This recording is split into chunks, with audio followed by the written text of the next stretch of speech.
Tu vois des pierres, des fois, ça fait la taille de ta main et tu te dis c'est naturel, tu trouves ça vraiment sur Terre. Un bijou à peu près à 38 000 € environ. 38 000 €. Ouais.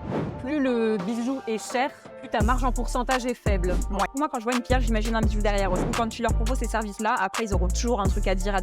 Mais non, mais finalement, là, je trouve ça gros, alors que non. Enfin, Créer ta marque, c'est aussi de l'apprentissage au début. Ouais. Parce que je te disais, mais c'est incroyable les bijoux que tu as fait. Je parcourais les feeds Instagram des marques qui m'a dit, bah voilà, j'ai fait leur collection. Et j'étais en mode, mais attends, Stock a fait ça, Stock a fait ça, Stock a fait ça. T'avais tout leur feed Instagram. ils me sont en billet et tout. J'étais là, non, mais ça marche pas comme ça. Par exemple, là, pour cette bague-là, à 9h, t'avais le truc sur ton ordi. À midi, t'avais la bague finie. Exactement. Niveau éthique, voilà, c'est à toi de voir si est-ce que tu acceptes ou pas ce côté-là. Ouais. Moi, je sais que c'est quelque chose que je tolère pas. Donc, le client va te faire dire une fois qu'il a la maquette et aller voir quelqu'un d'autre pour mettre ça t'est déjà arrivé. Oui. Surtout sur Lyon, tu connais là, les différents les ateliers, donc tu sais où ils sont allés au final des fois. Enfoirés. Ok, mais et alors qui t'avait payé ou pas? Salut les amis et bienvenue dans cette nouvelle session de coworking. Aujourd'hui, on est dans un lieu d'exception. On est à la Samaritaine, à Ayakou plus précisément, qui nous accueille dans le restaurant. On est super bien reçus à chaque fois. On a nos petits matchas et nos petits cafés latte. Et aujourd'hui, je suis accompagnée de Dorian, qui est joaillière et qui va nous expliquer un petit peu son parcours, tout ça. Parce que vraiment, c'est un métier, c'est un milieu qui est super prisé, même un peu qui semble inaccessible, très... qui est beaucoup fantasmé et tout. Et toi, ça fait maintenant quoi 7 ans que tu travailles dedans? Ouais, c'est ça. Ça fait tu vas tout nous raconter en détail, mais voilà, j'ai trop hâte. Déjà, il faut savoir qu'on se connaît depuis le lycée. On a fait le lycée ensemble. Bac à appliquer, voilà. C'est là où naissent les esprits créatifs. Exactement. Et puis, on ne s'est pas revus depuis 7 ans maintenant. Ah ouais. Voilà. C'était l'occasion. C'est ça, c'est l'occasion. Je dis récemment, j'ai travaillé sur ton identité visuelle pour ta marque de joaillerie que tu lances. Tu vas nous expliquer tout ça. Exactement. Déjà, comment vas-tu? Eh ben écoute, ça va très bien. Merci beaucoup à Pauline de m'inviter du coup ici. Je suis honorée de venir pour ton podcast. Mais oui, ça va très bien. Écoute, tout est lancé. Maintenant, j'ai l'identité visuelle qui est là, qui va s'implanter. Pour finir les derniers détails, mais franchement, ça va être cool. Voilà, il y a déjà des bases de posées et puis non, trop bien. Tout est en plus, il faut savoir que tu es venu, du coup, maintenant, tu habites près de la Suisse. C'est ça. Tu es levé à 5h ce matin, rien que pour venir ici. Déjà, on était censé faire ce podcast à distance et tu as tenu à venir. Tu as amené aussi des bijoux, des pierres, etc. Enfin, vraiment, tu vas nous montrer un petit peu tout ça. On va avoir le temps de discuter en détail, tout ça. Mais déjà, moi, je me souviens au lycée, tu avais déjà cette envie de faire de la joaillerie. Et ça, c'est vraiment un truc que je suis impressionnée à chaque fois. J'ai une autre amie aussi comme ça, depuis que je les connais.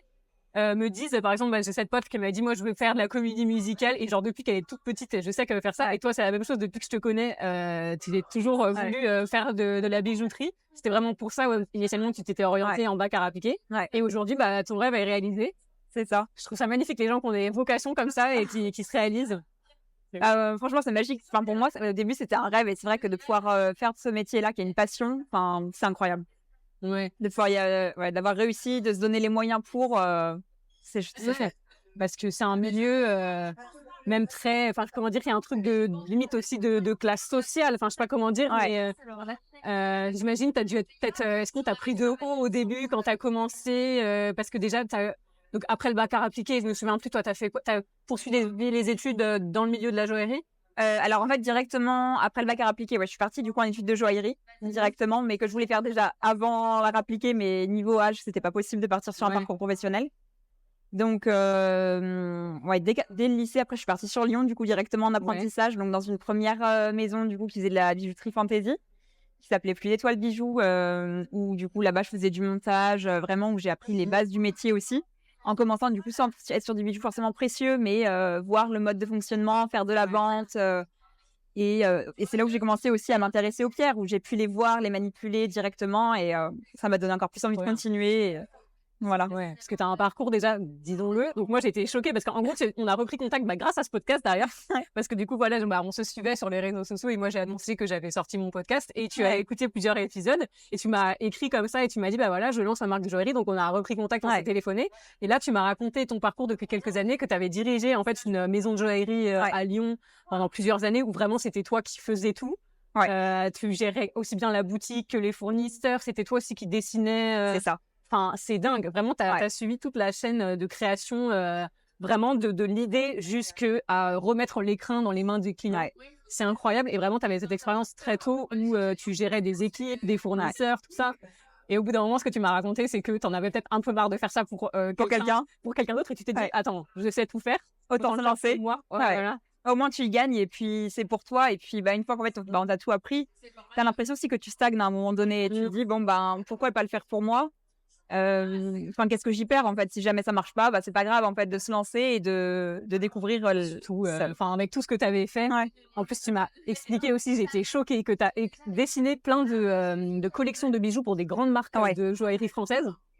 Et là, j'étais vraiment choquée, impressionnée vraiment par tout le travail que tu avais accompli depuis qu'on s'était pas vu depuis le lycée. Je me suis dit, ah ouais, vraiment, tu as lancé ta carrière. En plus, là, on travaillait sur l'identité visuelle. Et tu me disais, non, attends, je peux pas cette semaine, je suis à Venise pour voir des fournisseurs. Pardon, s'il te plaît.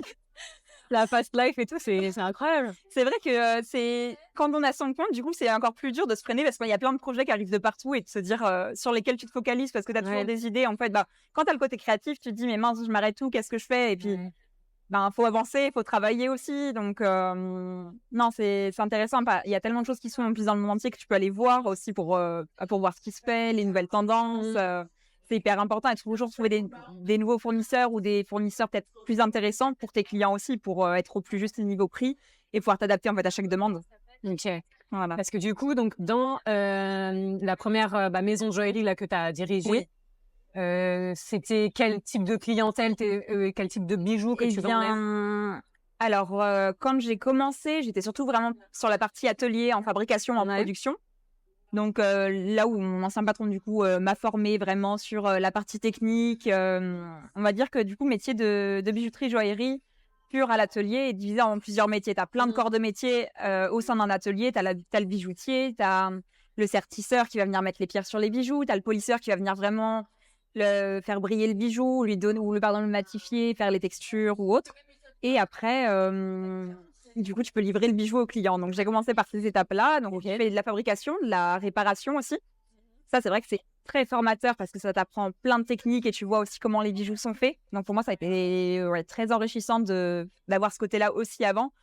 Parce qu'après, en fait, le moment où tu passes en création de bijoux sur mesure, du coup, là où c'était après de mes cœurs de métier aussi dans la maison où j'étais sur Lyon, c'était sur mesure, des gens qui viennent avec une idée. C'est ça. C'est pour des occasions particulières en général, j'imagine.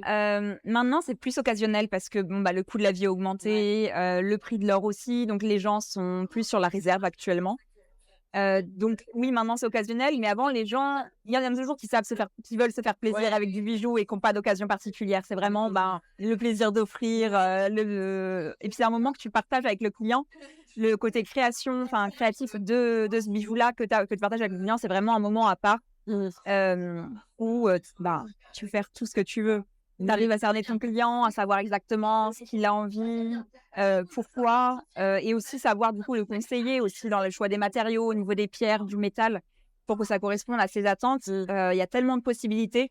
C'est hyper important de bien connaître le client aussi avant pour pouvoir lui proposer le bijou le plus adéquat. Ouais, mais c'est dingue. En fait, tu as tellement de corps de métier qui se combinent là-dedans dans ton expérience. Tu as tout ce côté, vraiment connaître la création, les matières premières, les fournisseurs, etc. Pour pouvoir aussi mieux accompagner les clients dans leur... parce que j'imagine, il y en a qui doivent te demander des trucs un peu, on va dire, idéalisés, mais tu veux dire, c'est peut-être pas forcément possible de faire comme ça, on va plutôt sertir le bijou de cette façon-là, avoir tout l'aspect technique derrière pour pouvoir créer vraiment le bijou qui va être réalisable, parce que c'est bien d'avoir des idées en tête, et puis tout ce côté aussi vente relationnelle, tout ça. En fait, c'est toutes des compétences que tu as vraiment appris, en faisant dans ta première expérience et au fur et à mesure. Et ce côté aussi super personnel, tu vois, des bijoux où c'est les gens, ils les voient tout le temps, tu vois.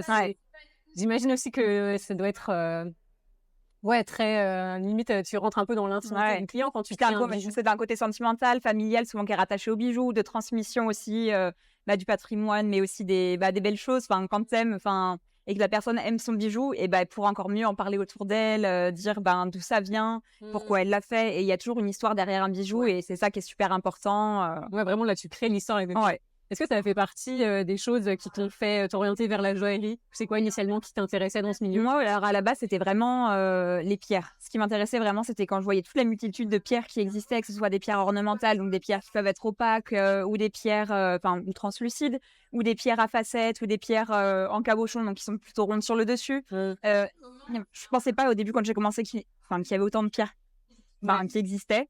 Donc au début, c'était vraiment ça qui m'intriguait, toutes les couleurs que tu peux associer avec le métal. Et après, c'est vraiment le travail pur du métal, de voir les différentes techniques possibles pour faire un bijou.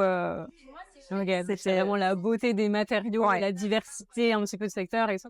C'est vrai que je pense que quand t'es pas plongé dedans, t'imagines pas la diversité des pierres qu'il peut y avoir. C'est clair. Déjà, moi, je me suis un petit peu mis dedans là quand pour travailler sur ton identité visuelle, tu m'as envoyé toutes les drives de tes photos, de tous tes bijoux, tes créations, même les catalogues de ce que tu voyais dans des salons, etc. Mais je me suis dit, mais c'est incroyable, t'as des couleurs.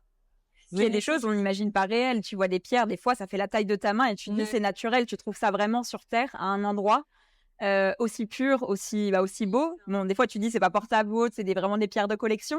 Mais de les voir aussi, même si c'est des choses que tu vas pas travailler, que tu vas pas forcément vendre, mais de voir et de pouvoir les toucher, voir comment la lumière magique un peu. Ouais, exactement, c'est ça. Ouais, c'est trop bien. Et du coup, l'idée de ce podcast, c'est coworking, c'est de faire une petite discussion, on va dire tranquille autour d'un latte, mais comme si on se retrouvait pour travailler. Mais toi, tu travailles dans un atelier, comment tu fais? Ça ressemble à quoi tes journées? Eh bien, là, tu lances ta marque en plus, j'imagine, c'est un peu plus spécifique. C'est vrai qu'il y a pas mal de choses. J'ai 2 activités au sein de mon entreprise où je travaille pour les professionnels et les particuliers. Donc pour les professionnels, là où je peux développer des collections, les accompagner, faire du conseil sur leurs collections, même il y en a qui font du sur-mesure aussi. Donc c'est les aiguiller pour qu'ils puissent mieux conseiller leurs clients, les accompagner sur des salons, sur des événements aussi. Donc il y a vraiment aussi ce côté tout relationnel avec le client, comment eux peuvent aussi aborder la vente selon les lieux où ils vont, selon les bijoux qu'ils proposent, selon leur marque, en respectant leur identité. Donc ça, actuellement, c'est plus à distance que tu fais ça. C'est les gens te contactent par mail, par téléphone. Alors, ta vie de tous les jours, ça ressemble à quoi ces échanges? Ça, c'est une clientèle que j'ai principalement du coup sur Lyon. Donc je suis amenée à souvent redescendre du coup sur Lyon pour les voir, échanger avec eux directement. Et sinon, tout se passe à distance parce que je peux tout faire un petit peu travailler d'où j'ai envie quand j'ai envie.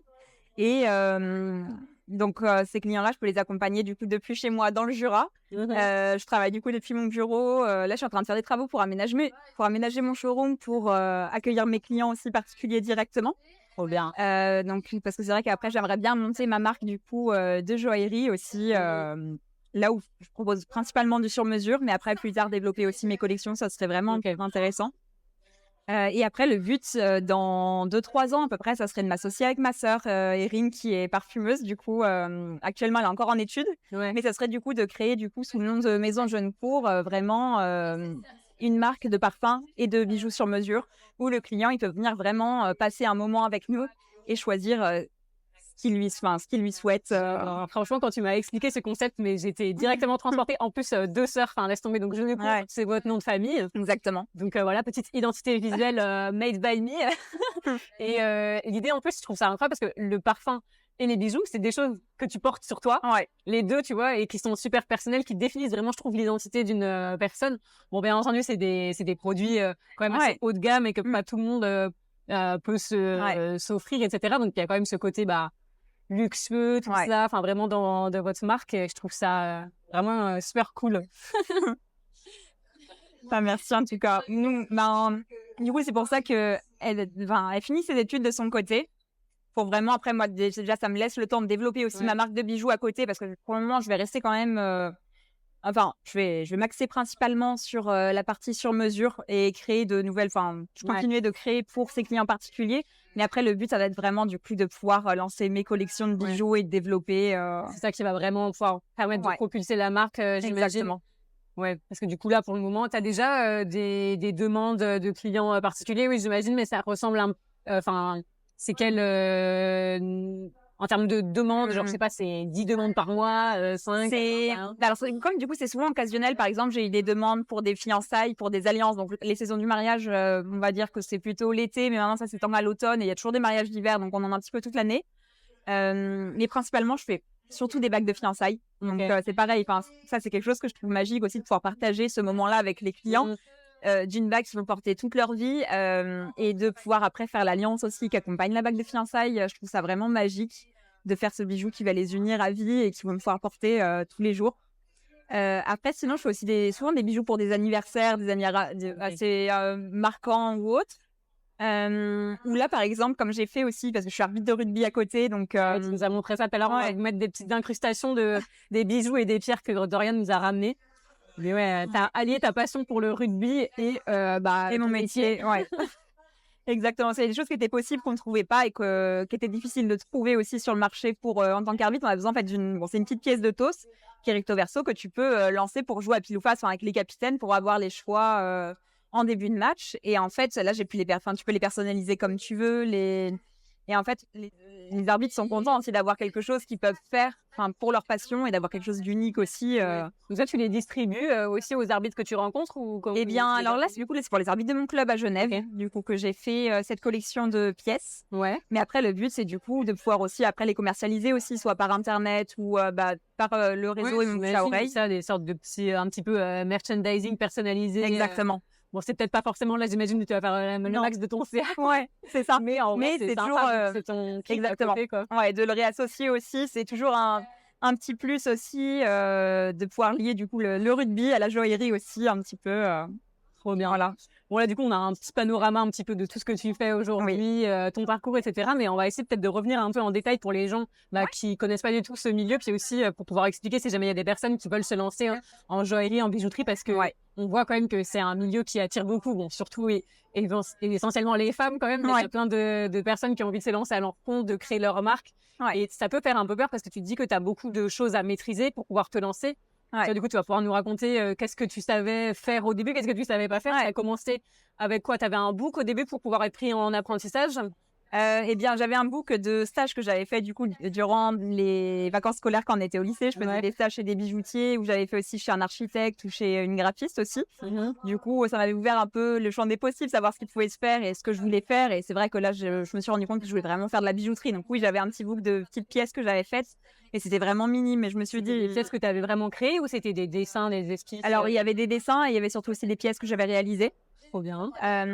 Et ensuite, du coup, j'ai démarché avec ça. Et puis surtout, on faisait beaucoup de dessins quand on était en art appliqué. Donc, je me suis servi aussi de ces dessins qu'on faisait pour pouvoir postuler.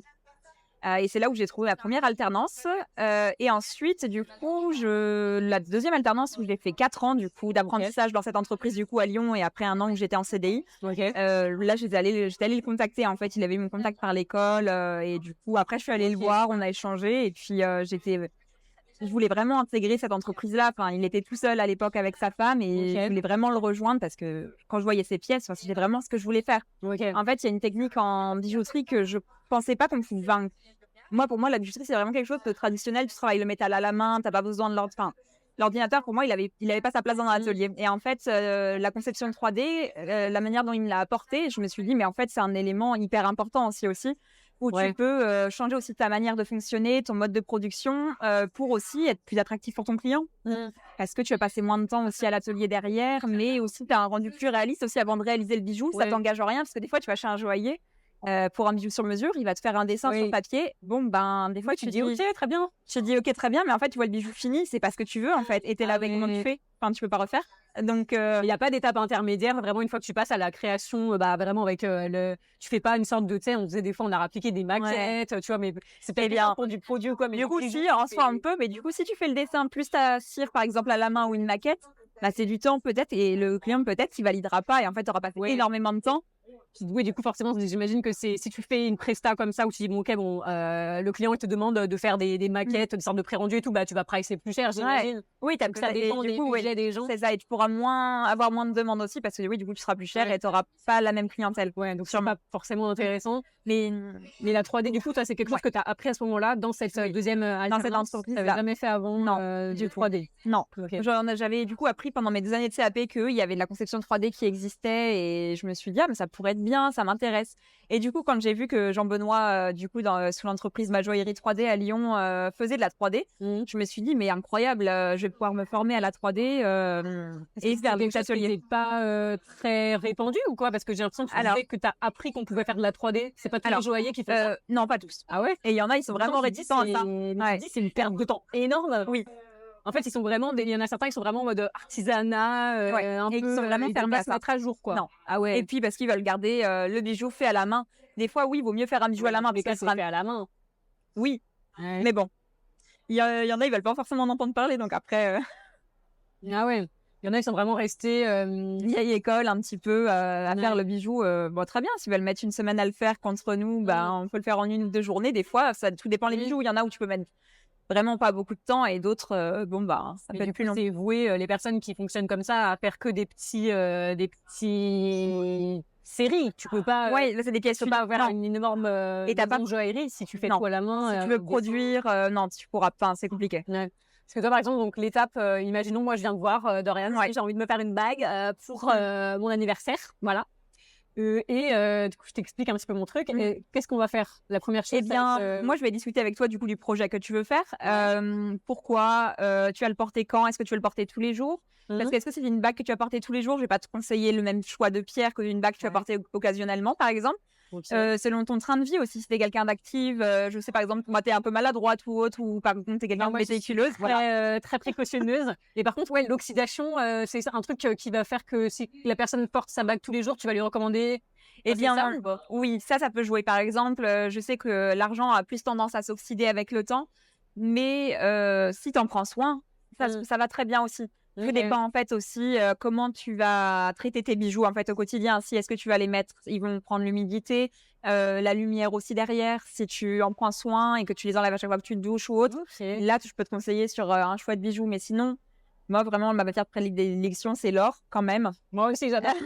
C'est ma couleur préférée. Donc après, je crois que tu peux faire de l'argent aussi avec leur or, non? Alors tu peux le plaquer après. Tu peux plaquer un bijou en or, mais c'est pareil aussi, des fois, avec l'acidité de la peau, ça peut avoir tendance à bouger un petit peu et c'est pas forcément tenable dans le temps et viable, en fait. C'est qu'après, les coûts d'entretien peuvent être plus élevés aussi. Donc, en fait, des fois, oui, tu as un bijou moins cher au départ, mais en entretien dans le temps, au final, vous peut-être mieux un peu plus avoir le bijou en or, mais dans le temps, tu n'as pas à te poser de questions. En fait, il va durer. Et en fait, l'or, ça se recycle. Enfin, l'argent aussi et les métaux se recyclent. Mais en fait, tu peux très bien réutiliser ton métal. Enfin, par exemple, un jour, je veux plus cette bague-là. Très bien, je vais aller la refaire. Je la refonds et je me fais autre chose. C'est pas un problème. Déjà, incroyable. Là, tous les bijoux que tu portes, c'est toi qui les as faits. Oui. J'adore. Elle est arrivée tout à l'heure. Elle m'a dit, oh, je me suis fait cette bague la semaine dernière. Ok. Moi, tu sais, je vais acheter des trucs dans des magasins. Oui, j'adore. Mais du coup, première étape, on passe en revue un peu comme ça. Exactement.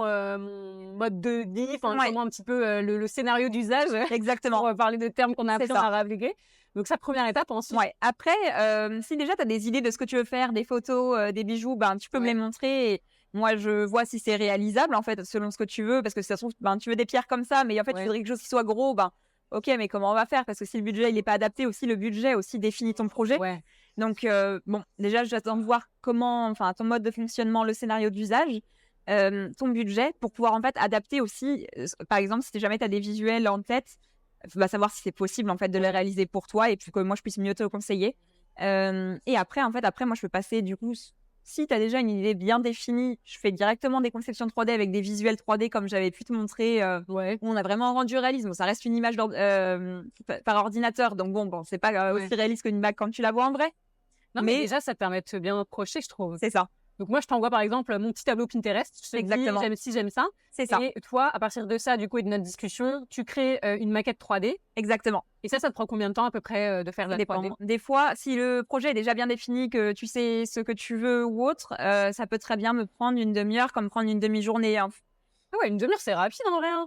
S'il y a des choses qui sont vraiment rapides à faire. Ok, voilà. Parce que j'imagine, du coup, c'est avec quel logiciel que tu travailles? Alors, du coup, sur l'ordinateur, je travaille sur Rhinoceros. Après, il en existe d'autres. J'avais déjà utilisé Blender, mais c'est vrai qu'après, une fois que t'es... Rhino, c'est vraiment tout simple. Enfin, je sais pas comment dire, mais...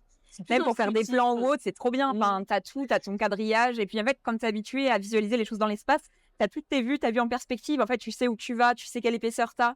Et tu peux tout contrôler tout le temps. Et puis après, j'ai un autre logiciel pour les rendus qui s'appelle Keyshot. Et du coup, tu peux faire les rendus photos, vidéos. Des trucs incroyables.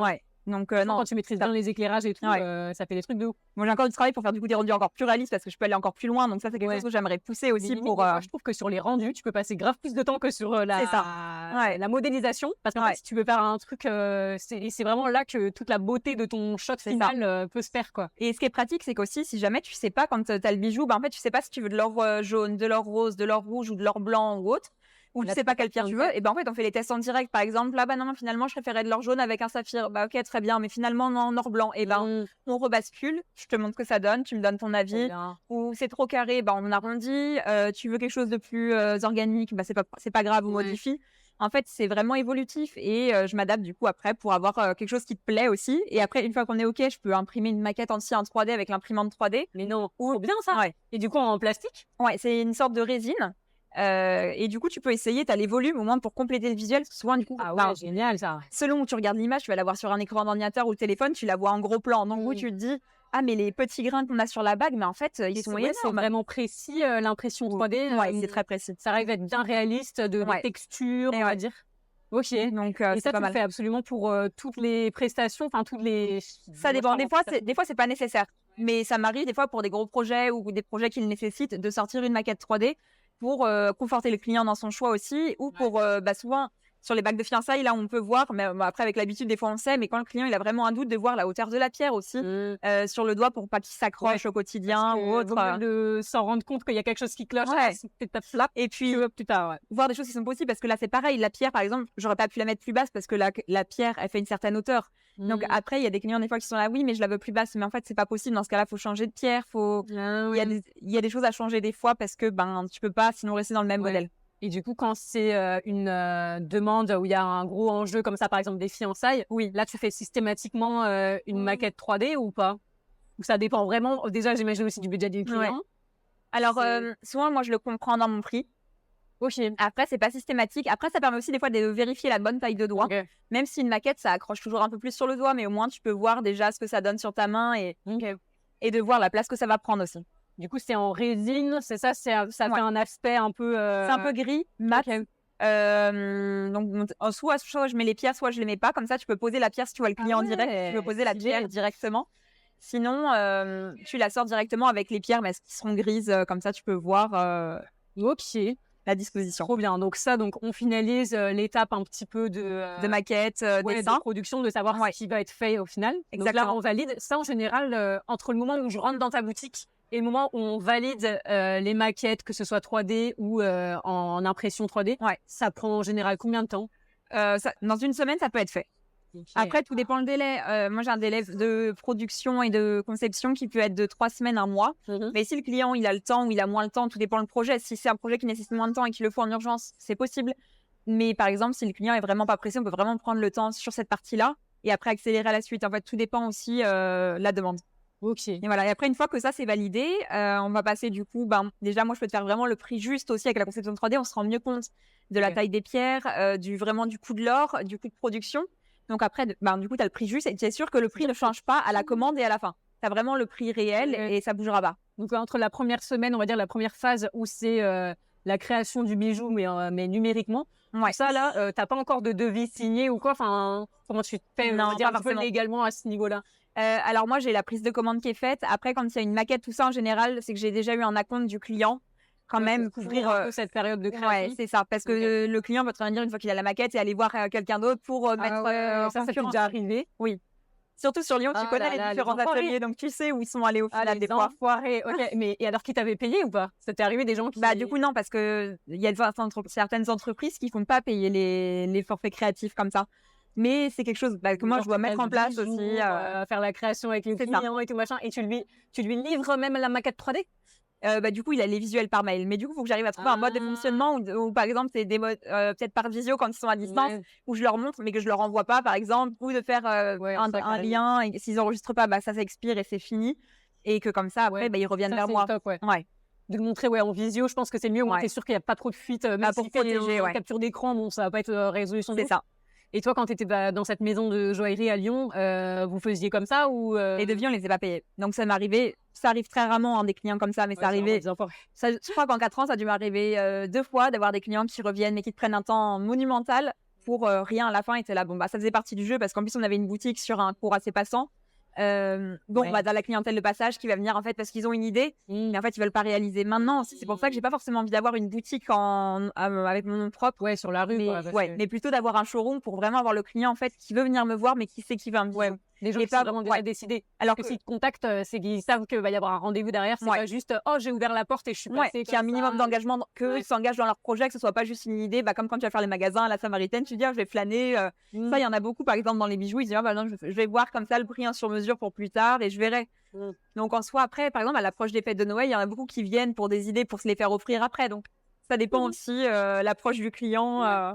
Mais en soi, si c'est arrivé 2 fois en 4 ans, des gens qui c'est vraiment minime. C'est négligeable, on va dire. Ouais. Ok. Et du coup, donc là, donc je t'avais déjà payé cet acompte pour la partie création. Et là, du coup, on signe le devis, vraiment, la production, le bijou va me coûter tant. Ouais. Et là, vraiment, du coup, tu commences la partie de réalisation. Enfin, je sais pas trop quels sont les termes. Et bien, du coup, après, en fait, en conception 3D, j'ai vraiment la conception 3D pour le visuel.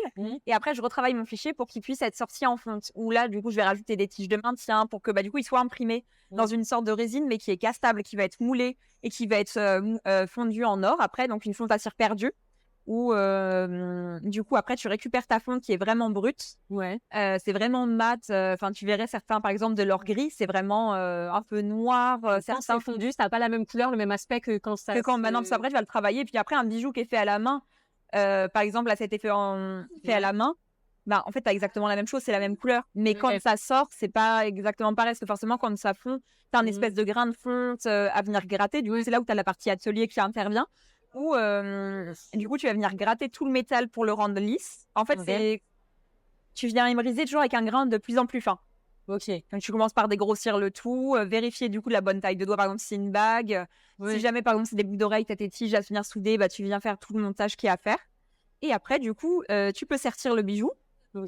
Et après, il y a la partie polissage qui intervient, où tu viens faire vraiment la finition, soit sur un bijou mat, un bijou brillant, où là on termine. Et après, il y a la partie du coup emballage. Et après, c'est bon, il n'y a plus qu'à livrer le bijou terminé. Et ça, par exemple, pour une bague, ça te prend combien de temps? On va dire une bague classique. On va dire que celle-ci, je l'ai posée lundi matin à l'atelier. En fin de matinée, ils ont dû prendre à l'atelier, ça a pris 3 heures. Donc, donc entre le moment où tu as ton moule... sans la conception de 3D, juste avec la fonte qui est sortie, qui est brute. Quand le bijoutier l'a eu, il a mis au final 3 heures. Après, voilà, tout dépend, chaque bijoutier a son temps, mais ça peut être rapide. Une bague comme ça, plus t'as de pierre, des fois ça peut être plus long. Là, il y a du montage en plus à faire. Donc, par exemple, là, pour cette bague-là, à 9h, tu avais le truc sur ton ordi. À midi, tu avais la bague finie. Exactement. Énorme, ok. Et du coup, la première étape, c'est tu as un moule en cire, c'est ça que tu as expliqué, que tu fais à partir de ta conception 3D. Alors ça, c'est pas moi qui le fais. Ça, en fait, j'envoie un fichier 3D à mon fondeur qui lui va s'en occuper. Ça, c'est vraiment un métier aussi, du coup, à part quand tu fais la conception 3D, tu as un fondeur qui va venir vraiment fondre tes bijoux dans la couleur que tu veux, tout ça. Donc lui, à partir de ton fichier 3D, il réalise le moule. Donc il le réalise quoi, en l'imprimant? Alors en fait, il imprime parce que du coup, il regroupe avec tous ses clients les différents fichiers qu'il peut avoir. Par exemple, il aura un plateau d'or jaune, un plateau d'or rouge, et il fait un arbre de fonte, c'est un espèce de tronc au milieu où tu mets tes bijoux avec plein de tiges autour que tu vas mouler dans du plâtre. Après, du coup, tu fais chauffer tes fours. Lui, il met une fois, en gros, du métal. Il s'est dit, donc, toutes ces bagues vont être faites en or jaune. C'est ça. Il fait une sorte de brochette, en fait, de tous les moules. Tu peux avoir des bagues, des bracelets, tu peux avoir de tout. Il fait couler le métal fondu dedans. Et là, d'un coup, ça lui fait tout. Alors, du coup, la cire, elle est d'abord moulée dans le plâtre. Et après, du coup, il vient faire fondre la cire. Et après, il injecte le métal une fois que la cire, elle est plus là. Et après, il laisse refroidir. Et puis après, il coupe. Et puis, nous, on récupère nos fontes. Mais donc, entre le moment où, il a le métal fondu et le temps que ça prenne dans le moule et tout, ça c'est instantané ou c'est rapide? T'as juste à faire chauffer ton métal. Donc selon les métaux, il y a différentes températures de fusion. Après ça, c'est vraiment des procédés techniques ou autres. Selon l'alliage aussi que tu utilises. En général, en France, on est sur du 18 carats. T'as une bonne résistance et au moins ça te permet de réparer ton bijou dans le temps sans problème. Et après, du coup, la partie atelier est rapide. Après, par contre, le moment où j'envoie mon fichier 3D à mon fondeur, en général, tu as un délai de 3 jours. Après, tout dépend, avec les jours ouvrés, comment ça tombe, tout ça. Mais la production, ça s'est fait assez rapidement. C'est rapide. Voilà. Puis vu que toi, tu as bénéficié un petit peu de toute l'expérience que tu as accumulée au fur et à mesure des années, de travailler dans cette bijouterie, d'avoir aussi, tu avais des clients, je crois, à ton compte un peu aussi en parallèle pendant que tu travaillais dans cette bijouterie ou pas? Non. Enfin, j'avais des clients particuliers qui venaient du coup dans l'entreprise où j'étais avant pour faire leurs commandes. Juste pour la bijouterie, quoi. Exactement. De toute façon, tous ces clients-là et toutes ces expériences que tu as accumulées, maintenant, ça fait que tu as un réseau de fournisseurs, d'artisans, etc., que tu connais et tu sais vraiment que... Parce que j'imagine, quand tu te lances en joaillerie, est-ce que tu as... Bon, après, peut-être il y avait déjà le réseau un peu de la bijouterie dans laquelle tu t'es lancée, mais est-ce que c'est galère de trouver des bons artisans, des bons fournisseurs Alors, en fait, de trouver les bons fournisseurs, c'est aussi choisir tes fournisseurs. Pourquoi tu les choisis? Mais peut-être comme pour tout, pardon, comme dans ton métier. Pourquoi tu vas choisir, par exemple, tel imprimeur? En fait, ok, peut-être, des fois, il peut être un peu plus cher. Mais si la qualité est là, que c'est fait plus rapidement, en fait, à toi de faire tes choix. Et après, bon, ben, comme ça aussi, de pouvoir un prix juste et pouvoir aussi défendre tes valeurs aux clients derrière, de comment ça a été fait. Et ça, pour moi, c'est le plus important. Je préfère des fois avoir, du coup, mon fondeur qui reste à Lyon, avec qui je travaille, parce qu'on reste sur une économie locale, plutôt que d'avoir par exemple un fondeur qui est à l'étranger avec des délais du coup plus longs, mais peut-être un tarif plus intéressant aux clients, et encore parce que le prix de l'or dans tous les cas il est là pour tout le monde. Mais non, vraiment de rester sur de local, artisanal. Ouais, puis des gens que tu connais, donc tu peux faire confiance aussi. Je trouve que c'est important, ça. C'est un métier de confiance quand même qui est hyper important. Déjà, tu as une relation de confiance entre le client et toi de base. Donc après, tu n'as pas intérêt à perdre cette confiance avec les autres personnes avec qui tu travailles. Enfin, c'est quelque chose vraiment de super important. Ouais, trop bien. Donc là, après, tu me remets ma bague. Donc en fait, ça peut être fait limite en 2 semaines, quoi. Alors, exactement, il y a des projets, des fois, du coup, sur Lyon, c'était facile parce que j'avais tous mes fournisseurs sur place. Donc j'avais besoin de quelque chose qui me manquait. Je pouvais aller le chercher pour pouvoir faire le bijou. Là, maintenant que je suis dans le Jura, des fois, ça peut être un peu plus compliqué, mais ça reste quand même court. 3 semaines, 1 mois de délai pour du sur-mesure, ça reste entendable pour le client aussi. Et après, par exemple, du coup, toi, tu es sur Paris, moi, dans le Jura. Rien n'empêche, par exemple, soit je monte à Paris te livrer la bague, ou après, ça peut s'expédier aussi, c'est pas un problème. Il y a peu, j'ai fait par exemple une bague de fiançailles pour quelqu'un sur Paris. Expédier, tu passes par quoi? DHL? Je fais des valeurs déclarées. Ah oui, j'imagine. Mais après, tu as une sorte d'assurance à l'envoi où tu dis le truc coûte 5000 balles. Tu as une assurance de base déjà qui est obligatoire quand tu es bijoutier, qui te couvre dans tous les cas, en fait. Ok. Et c'est ça qui est bien aussi, c'est que si jamais, du coup, ce côté-là, en cas de perte ou de vol, avec la conception 3D, je peux refaire la bague, en fait, si jamais ça arrive. Je le souhaite pas, ça m'est jamais arrivé. Mais si jamais il y a cette possibilité-là. En fait, tu as un catalogue de bijoux déjà un peu clé en main en soi. C'est ça. Et c'est ça que j'aimerais développer, justement, de faire des catalogues, comme je te parlais, un peu de conception de 3D, vraiment, où je peux proposer des modèles sans, en fait, créer les bijoux pour de bon. De zéro, ouais. Okay. C'est ça. Et au moins proposer au client qui a vraiment pas d'idée, par exemple, faire un peu un catalogue solitaire, alliance, pour le moment. C'est trop bien, ça. Et comme du semi-sur-mesure, en fait. C'est ça. Un peu du pré-fait, pré-designé. Parce que voilà. Et ils personnalisent leurs bijoux, mais que comme ça leur laisse la possibilité, ça les aiguille aussi, sans qu'ils aillent chercher un peu sur Internet et qu'ils trouvent des choses et qu'ils s'y perdent, en fait, de pouvoir l'aiguiller sans perdre de temps aussi directement avec lui. Je lui fournis un peu ce catalogue, et il cherche, il documente, et puis après, lui vient me voir sur ce qu'il aimerait. C'est trop bien.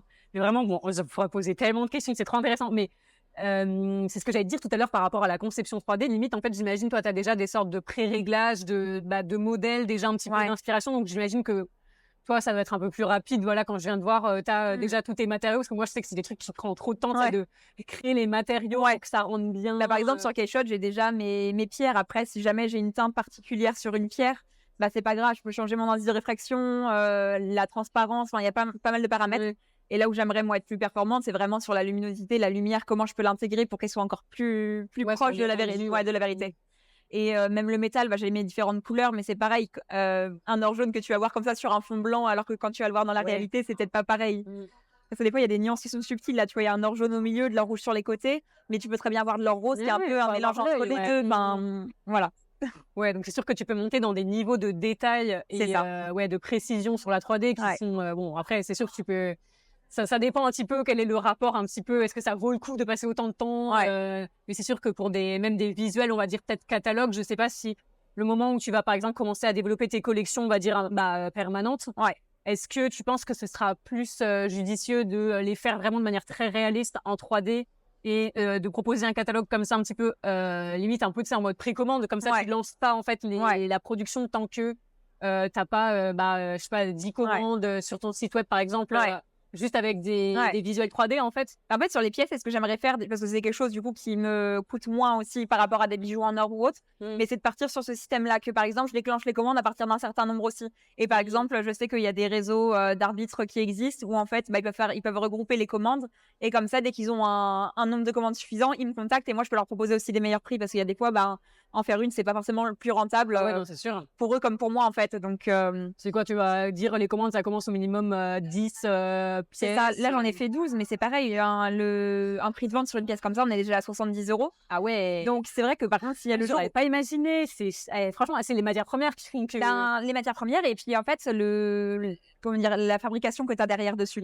C'est combien de temps pour un jeton comme là, ça? Sur un jeton comme ça, mine de rien, bon, là, j'en ai fait 12 d'un coup, donc tu mets au final quasiment 2-3 heures sur les 12, en comprenant la conception 3D, par exemple, la découpe laser, la gravure et la reprise à l'atelier. Mais bon, après, tu as aussi tout l'emballage, les designs à faire, donc... Non, puis en soi, bon, là, tu savais ce que tu voulais faire comme design, donc la conception 3D, etc., ça a été fluide, mais si, dans un premier temps aussi, il y a un petit peu de recherche sur quel design on va graver, etc. Moi, j'imagine que ça, pour que ce soit prévu dans le prix aussi. Ouais. Mais c'est trop intéressant, je trouve, l'aspect business aussi derrière la joaillerie. Mais c'est ça. Donc, est-ce que, toi, vu que tu as commencé dans une maison, tu avais un petit peu déjà les refs des prix qui étaient mis par la maison de joaillerie, mais c'est à peu près quoi comme budget en général, les gens, quand ils viennent te voir pour une bague alors, si on part sur un produit en or, parce que du coup, il y a différentes gammes. Tu peux être sur un bijou en argent, par exemple, sur mesure, avec une pierre. Par exemple, j'ai fait une bague il n'y a pas si longtemps en argent avec un saphir de 4 mm. C'était pour les 20 ans d'une jeune fille. Là, on était sur une bague, on était entre 300 et 400 €. Ok, c'est plus abordable que ce que je pensais. Voilà. Mais après, en fait, c'est pas forcément plus cher des fois. Comme ça, tu as le bijou que tu veux. Mais en fait, en or, tu aurais eu... le prix de façon aurait été le même. En fait, c'est vraiment après la partie matière première qui va augmenter. Ouais. Mais bon, c'est pareil, la matière, une fois que tu l'as, si j'avais fait la même bague en or, on aurait été peut-être à 1 200 €. Ah ouais. Voilà, donc ça vraiment une grosse différence. Parce que le prix de l'or est vraiment beaucoup plus élevé que le prix de l'argent. Ok, donc tu vas un petit peu ajuster tes prix comme ça. Et donc, tu as toujours une base de forfait de création qui est la même, ou comment tu fonctionnes pour créer tes prix? Tu as un sorte de package où tu te dis... En fait, avec le sur-mesure, ce qui est pratique et que je peux ajuster en fonction du coup, avoir un prix un peu forfait, par exemple sur la conception 3D, sur le sertissage, sur la partie bijouterie, sur la partie étalière. Toujours le même non, en fait, non. Ah ouais? Ouais, non. Le prix, il est vraiment différent sur chaque projet. Et ce qui est bien, c'est que ça me permet de m'adapter sur chaque projet aussi, d'avoir un prix honnête par rapport au bijou et qui lui convient, en fait, que chaque bijou ait son prix aussi. Et au moment voulu, parce que c'est vrai que le cours de l'or change beaucoup. Cette année, on a eu plus de 20% d'inflation, qui est énorme, et c'est pas terminé. Donc, c'est important aussi de pouvoir donner un prix à un moment T. Mais en fait, le prix est garanti en bijouterie, on le garantit pas plus d'un mois, parce que c'est... Et encore, si on a une inflation d'un coup de la semaine d'après, on est obligé de revoir notre prix. Donc, des fois, ça t'est arrivé de conseiller à des clients de le faire un peu plus tard, ou de leur dire, faut vraiment pas tarder. Là, le prix de l'or est un... Là, ce que j'aimerais bien, c'est que les clients pour Noël se bougent vraiment maintenant, parce que là, on sait des prix... ça va monter avec les fêtes, j'imagine. C'est surtout avec les élections aux États-Unis actuellement, ou d'autres choses. Il y a tellement de choses qui interfèrent aussi sur le prix de l'or, c'est compliqué. Ah ouais, c'est incroyable. Le métier de joaillier, en fait, t'es vachement exposé aux actualités. C'est ça. Quand il y a eu la guerre en Ukraine, ça a explosé. Pendant le Covid, ça a explosé aussi. Donc, c'est vraiment pas évident. Faut que nous, on suive et qu'on se mette au courant tous les jours, en fait, du cours de l'or, parce que ça peut très vite bouger. Déjà, on avait eu un prix de l'or record pendant le Covid. On était monté. Alors, j'ai un doute si c'était entre 60 000 ou 70 000, il faudrait vérifier. Incroyable. Mais alors qu'avant, on était beaucoup moindre. Et là, on est à 77 000 € le kilo. Mais trucs de ouf. Donc, en fait, tu as aussi une formation de tradeuse là. C'est ouf en vrai. Mais c'est des choses que tu surveilles constamment. Et puis, en fait, même l'argent, il a beaucoup augmenté. Heureusement, ça reste moins cher et ça reste plus abordable. Mais c'est pour ça que aussi, moi, je peux pas aussi faire des bijoux. Je me verrais pas faire des bijoux, par exemple, en acier ou autre. Parce qu'en fait, comment tu justifies aussi ta façon, le temps que tu y passes, alors que la matière, elle vaut moins. Enfin, moi, je veux pas. Enfin, je préfère aussi valoriser mon produit par la matière première aussi. Ouais, parce que sinon, en fait, le temps que tu passes en vrai est le même que si tu le faisais dans une matière plus chère. Exactement. Sauf que tu le vends moins cher, donc... Et tu pourrais pas le vendre aussi cher que tu voulais. Exactement, c'est ça. En termes de ton temps passé, tout simplement. Et puis aussi, comment tu choisis ton mode de distribution derrière, aussi en restant sur du sur-mesure. Tu as ta clientèle qui vient directement pour un bijou exclusif. Après, à toi de voir, est-ce que c'est un modèle que le client... Vraiment, c'est un modèle qui restera unique aussi, ou est-ce que c'est un modèle que tu peux personnaliser ensuite? Enfin, à toi de voir aussi comment tu choisis. J'allais te dire, il y a peut-être des clients des fois qui te demandent en mode accord de confidentialité, je veux que ce design-là ne soit utilisé par personne. Mais comment ça fonctionne à ce niveau-là? Parce que c'est toi qui crée le bijou, c'est toi la designer, donc c'est toi l'auteur en vrai de la création. Ça m'est arrivé il y a deux pour une bague de fiançailles. Du coup, il y a... après, dans tous les cas, quand tu crées un bijou sur mesure, en fait, tu crées vraiment quelque chose pour la personne normalement de base. Donc, Après, ça, si c'est elle... Enfin, légalement, c'est... Après, tu l'écris, si tu peux l'écrire sur la facture, mais en général, tu l'écris ou tu as une conversation orale et tu marques la chose comme ça. Après, à toi d'avoir cette relation de confiance où tu respectes la décision de la personne. Mais du coup, tu sais que quand tu fais ce métier-là, tu peux y être confronté et sur du particulier, ok. Sur le professionnel, pareil. Sur le professionnel, par contre, là, oui, tu peux avoir des droits du coup de cession. Ouais, j'allais dire, le code de la propriété intellectuelle, ça doit être quelque chose qu'il faut que tu connaisses parce que... Ouais. Et même des fois, t'as pas des... comment dire...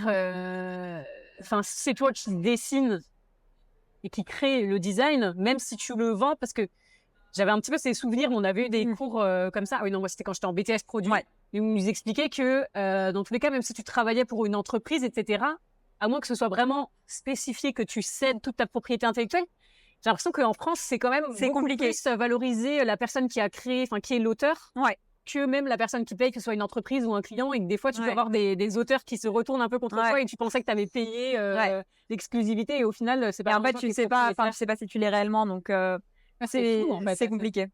Ok.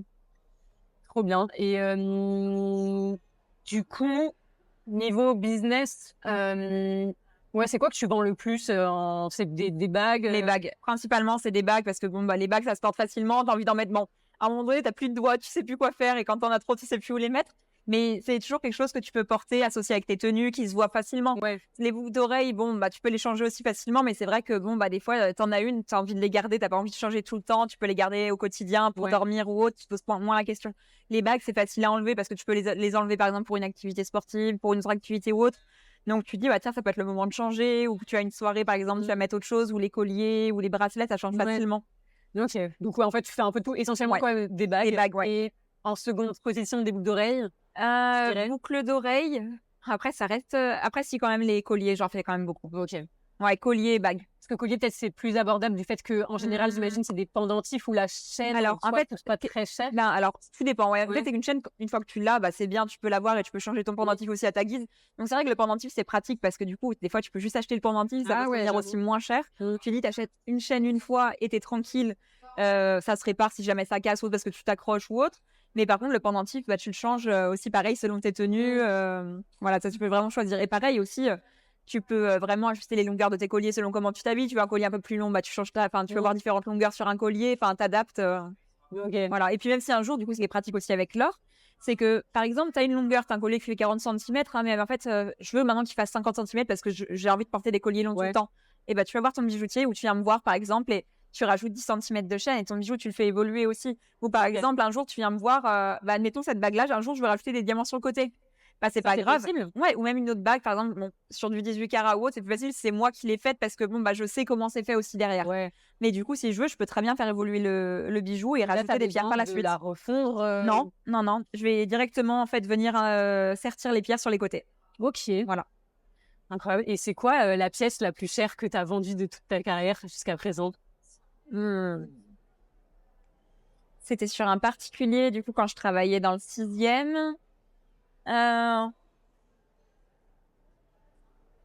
Après, tu peux nous donner une idée un peu générale du prix. On était sur un bijou à peu près à 38 000 € environ.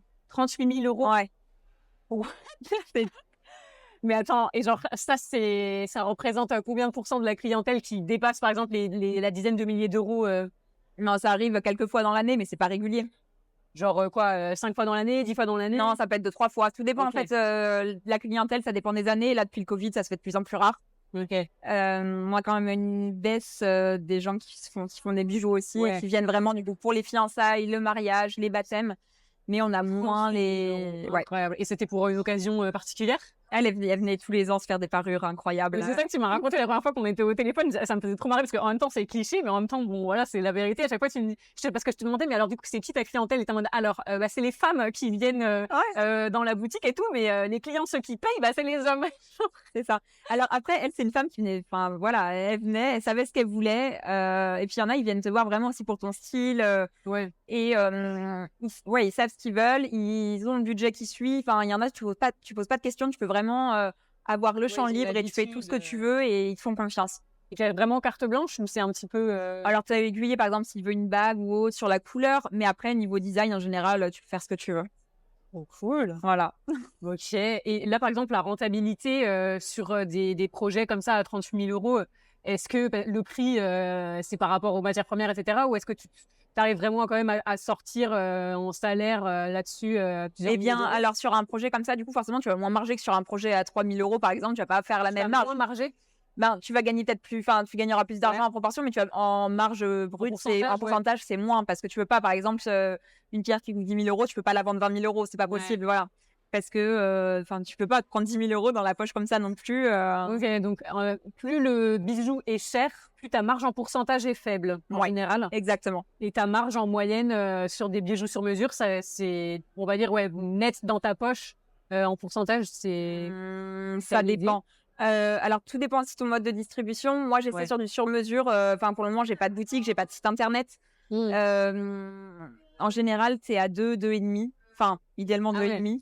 Après, je sais que quand tu dois être en boutique, un minimum, par exemple, si tu es revendu au printemps ou autre, il faut au moins que tu sois à 3,3 ou voire plus. Quand tu es sur des petites boutiques, sur des petits corners et tout, là, tu dois être sur des marges à 4-5.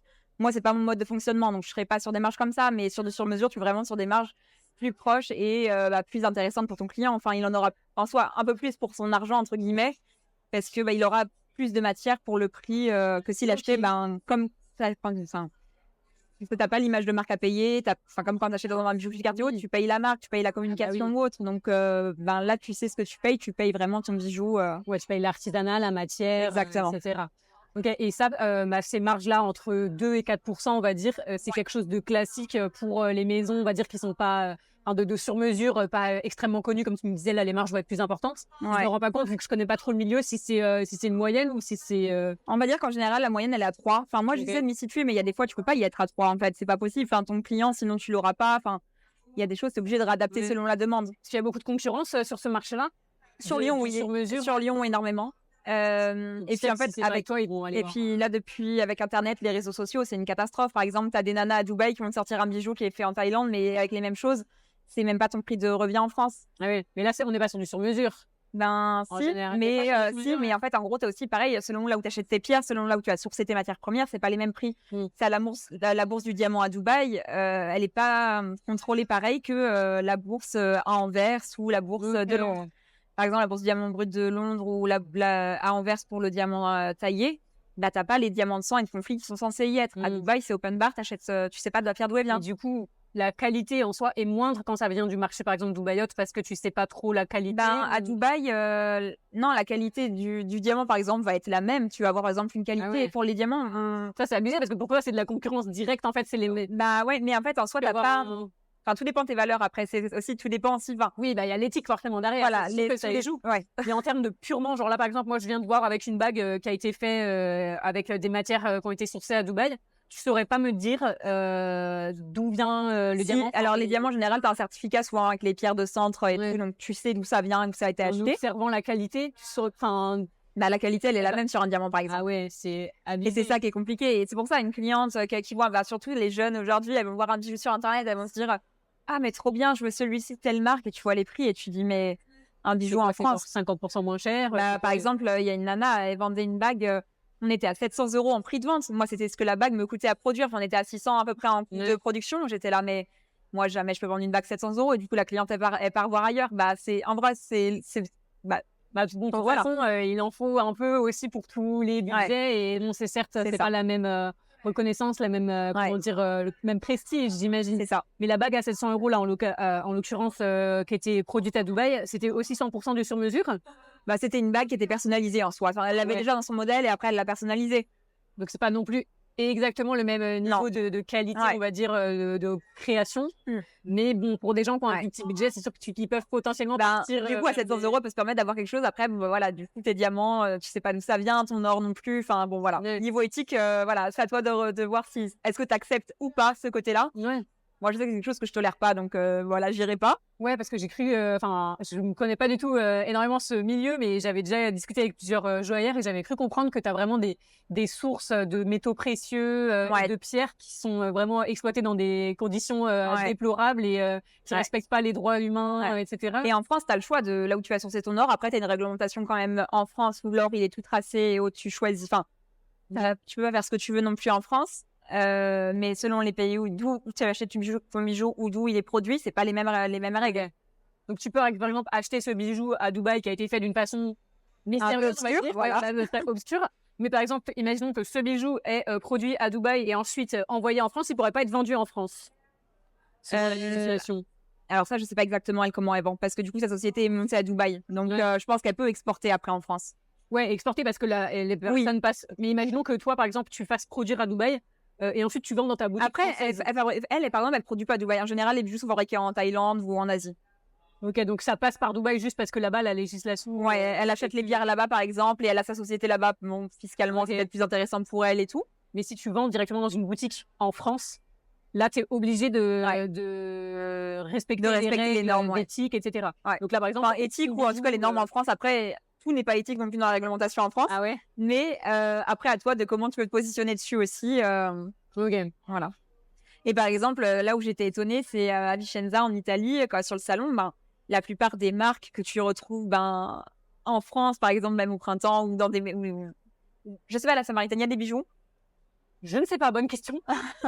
J'imagine que d'ailleurs, y avoir quand même. Mais la plupart, il y a des marques, elles sont fabriquées tout en Thaïlande ou en Chine. Donc tu dis. Des grandes marques françaises. Alors, pas forcément des grandes marques, mais des marques quand même assez connues, qui sont aussi présentes sur les réseaux sociaux, qui sont françaises. Et oui, une grande partie de la production a été délocalisée à l'étranger. Ah ouais. Et donc, eux, c'est comme ça, ils arrivent à faire vraiment des plus grosses marges Du coup, oui, parce qu'eux, ils vont faire des plus grosses marges. Ça, c'est clair. Ouais. Et du coup, en fonction de ce que tu nous disais, donc de toi, tes marges, on voit que la joaillerie, forcément, c'est un milieu de luxe, c'est des clients quand même assez fortunés. Même si des fois, tu arrives à faire des projets qui commencent dans quelques centaines d'euros, on va dire que c'est plus accessible. Donc, tes clients sont riches, mais est-ce que tu arrives à devenir riche en étant joaillère?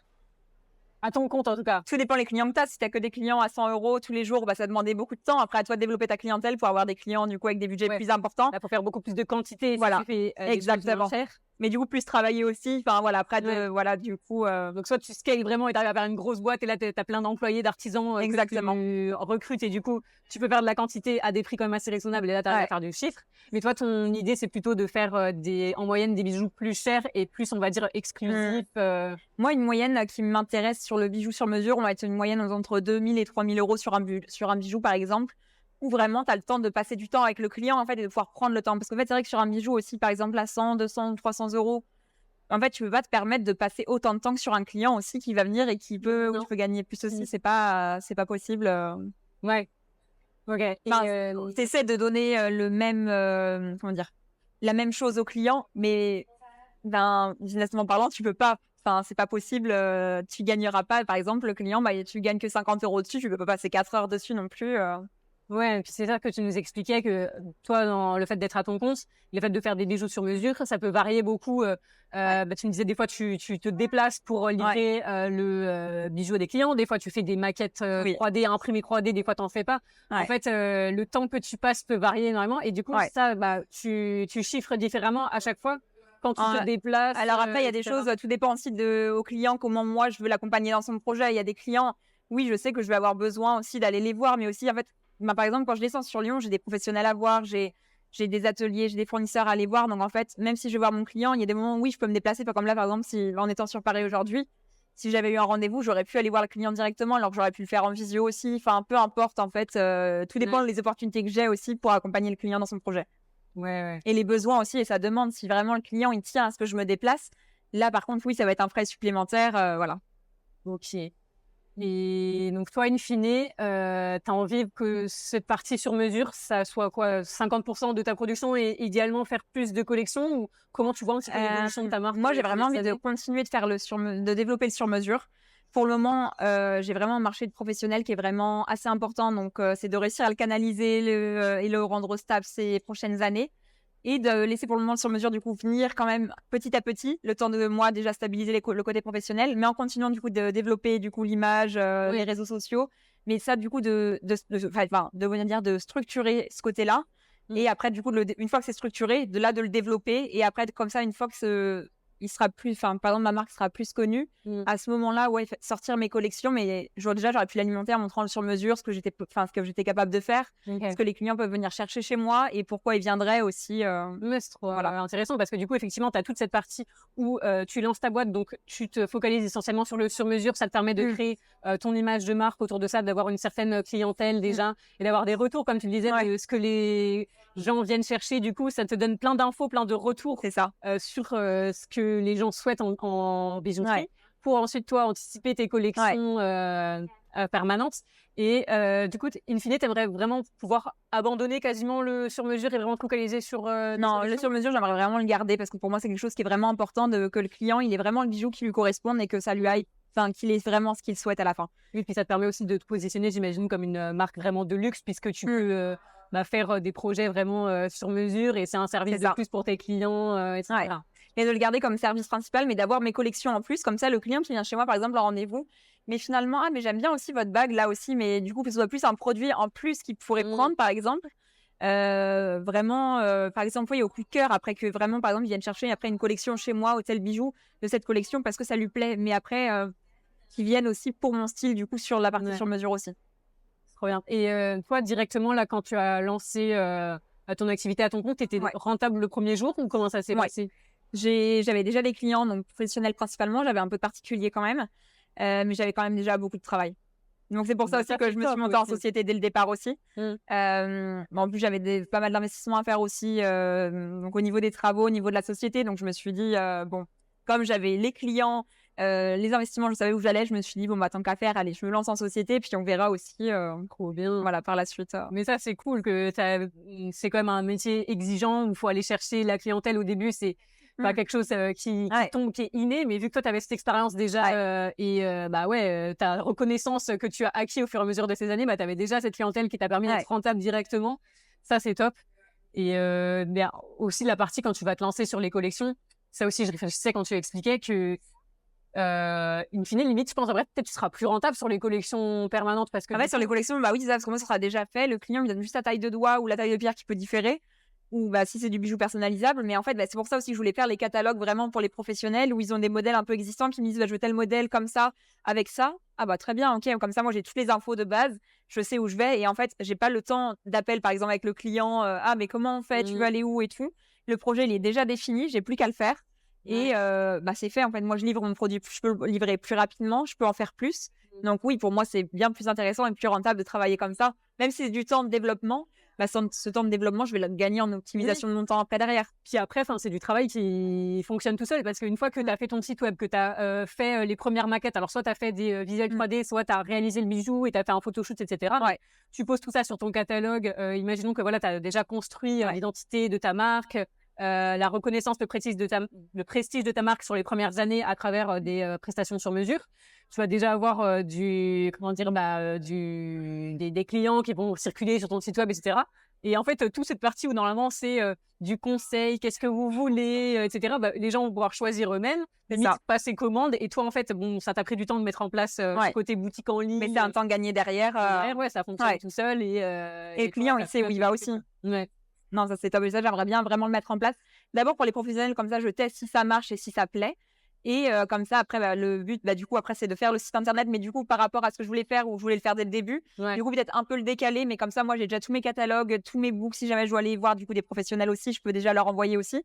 C'est beaucoup plus simple pour moi. Et après, du coup, lancer après le site web, vraiment, du coup, peut-être un peu avant l'association avec ma sœur, quand même, pour stabiliser et marquer aussi l'arrivée des collections.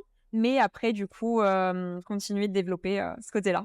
J'ai trop hâte de voir l'évolution de ta marque dans les prochaines années. Je suis sûre que ça va être incroyable. Merci. En plus, vraiment la créativité que tu as, on peut peut-être en parler rapidement, mais tu as fait plusieurs collections pour des marques connues que je connaissais, moi, que quand tu m'as dit truc, j'étais en mode ah ouais, grave stylé. Et là, par exemple, tu avais des NDA où tu me disais, parce que je te disais, mais c'est incroyable les bijoux que tu as fait. Et genre, je parcourais les feeds Instagram des marques que tu m'as dit, voilà, j'ai fait leur collection. Et j'étais en mode, mais attends, Stock a fait ça, Stock a fait ça, Stock a fait ça. T'as fait tout leur feed Instagram. Je te disais, mais c'est incroyable, tu peux montrer tout ça. Et tu me disais non. Du coup, non, ça leur appartient. Mais après, par exemple, du coup, ce qui est bien, c'est que ces clients-là, ils viennent avec une idée. Et puis pour moi, du coup, c'était aussi un levier aussi pour moi de pouvoir créer aussi pour des gens. Ils venaient vraiment qu'une idée. Et puis maintenant, à force, quand tu travailles avec eux, ils sont vraiment là, mais ils te laissent carte blanche, ils sont là-bas. Du coup, j'aimerais ça. Dans ce style-là, mais je sais pas trop. Ok, très bien. Je fais et je propose. Et souvent, ça passe. Ok, t'as des modifications parce que faut lancer, faut être sûr que ça plaise. Mais souvent, ça passe. Et du coup, aujourd'hui, tu fais encore ça un petit peu, cette partie sous-traitance où tu crées. Et ça représente combien ton chiffre d'affaires par rapport au sur-mesure? J'ai une de mes clientes où j'ai quasiment que ça. On va dire que c'est 8% de mon activité au total, cette cliente-là où je fais cette partie-là. Juste après les clientes. Ouais. Une marque de bijouterie. Okay. Et elle, c'est vraiment régulier, quasi tous les mois, elle te demande des bijoux. Toutes les semaines. Toutes les semaines, ok. Et donc toi, tu lui envoies des fichiers juste 3D. Tu t'occupes pas après de gérer toute la prod et tout. Non, avant je la gérais. Maintenant, ça c'est plus mon côté. C'est pour ça que aussi je voulais faire ce choix vraiment aussi de dissocier les deux. Et pour le moment, la fabrication, je la fais pas chez moi non plus. Je la ferai plus tard parce que en fait, c'est pas possible. J'ai trop de travail en conception 3D, en design et pour accompagner les clients. Du coup, je peux pas me permettre non plus de fabriquer pour le moment. Pour le moment, je continue de fabriquer du coup dans les ateliers où je travaillais à Lyon avant. J'ai totalement confiance. Je sais qu'ils travailleront bien, donc je les laisse faire. Comme ça, j'ai pas ce côté production à gérer en plus. Mais après, le but, c'est moi de former ou d'embaucher quelqu'un pour pouvoir le faire.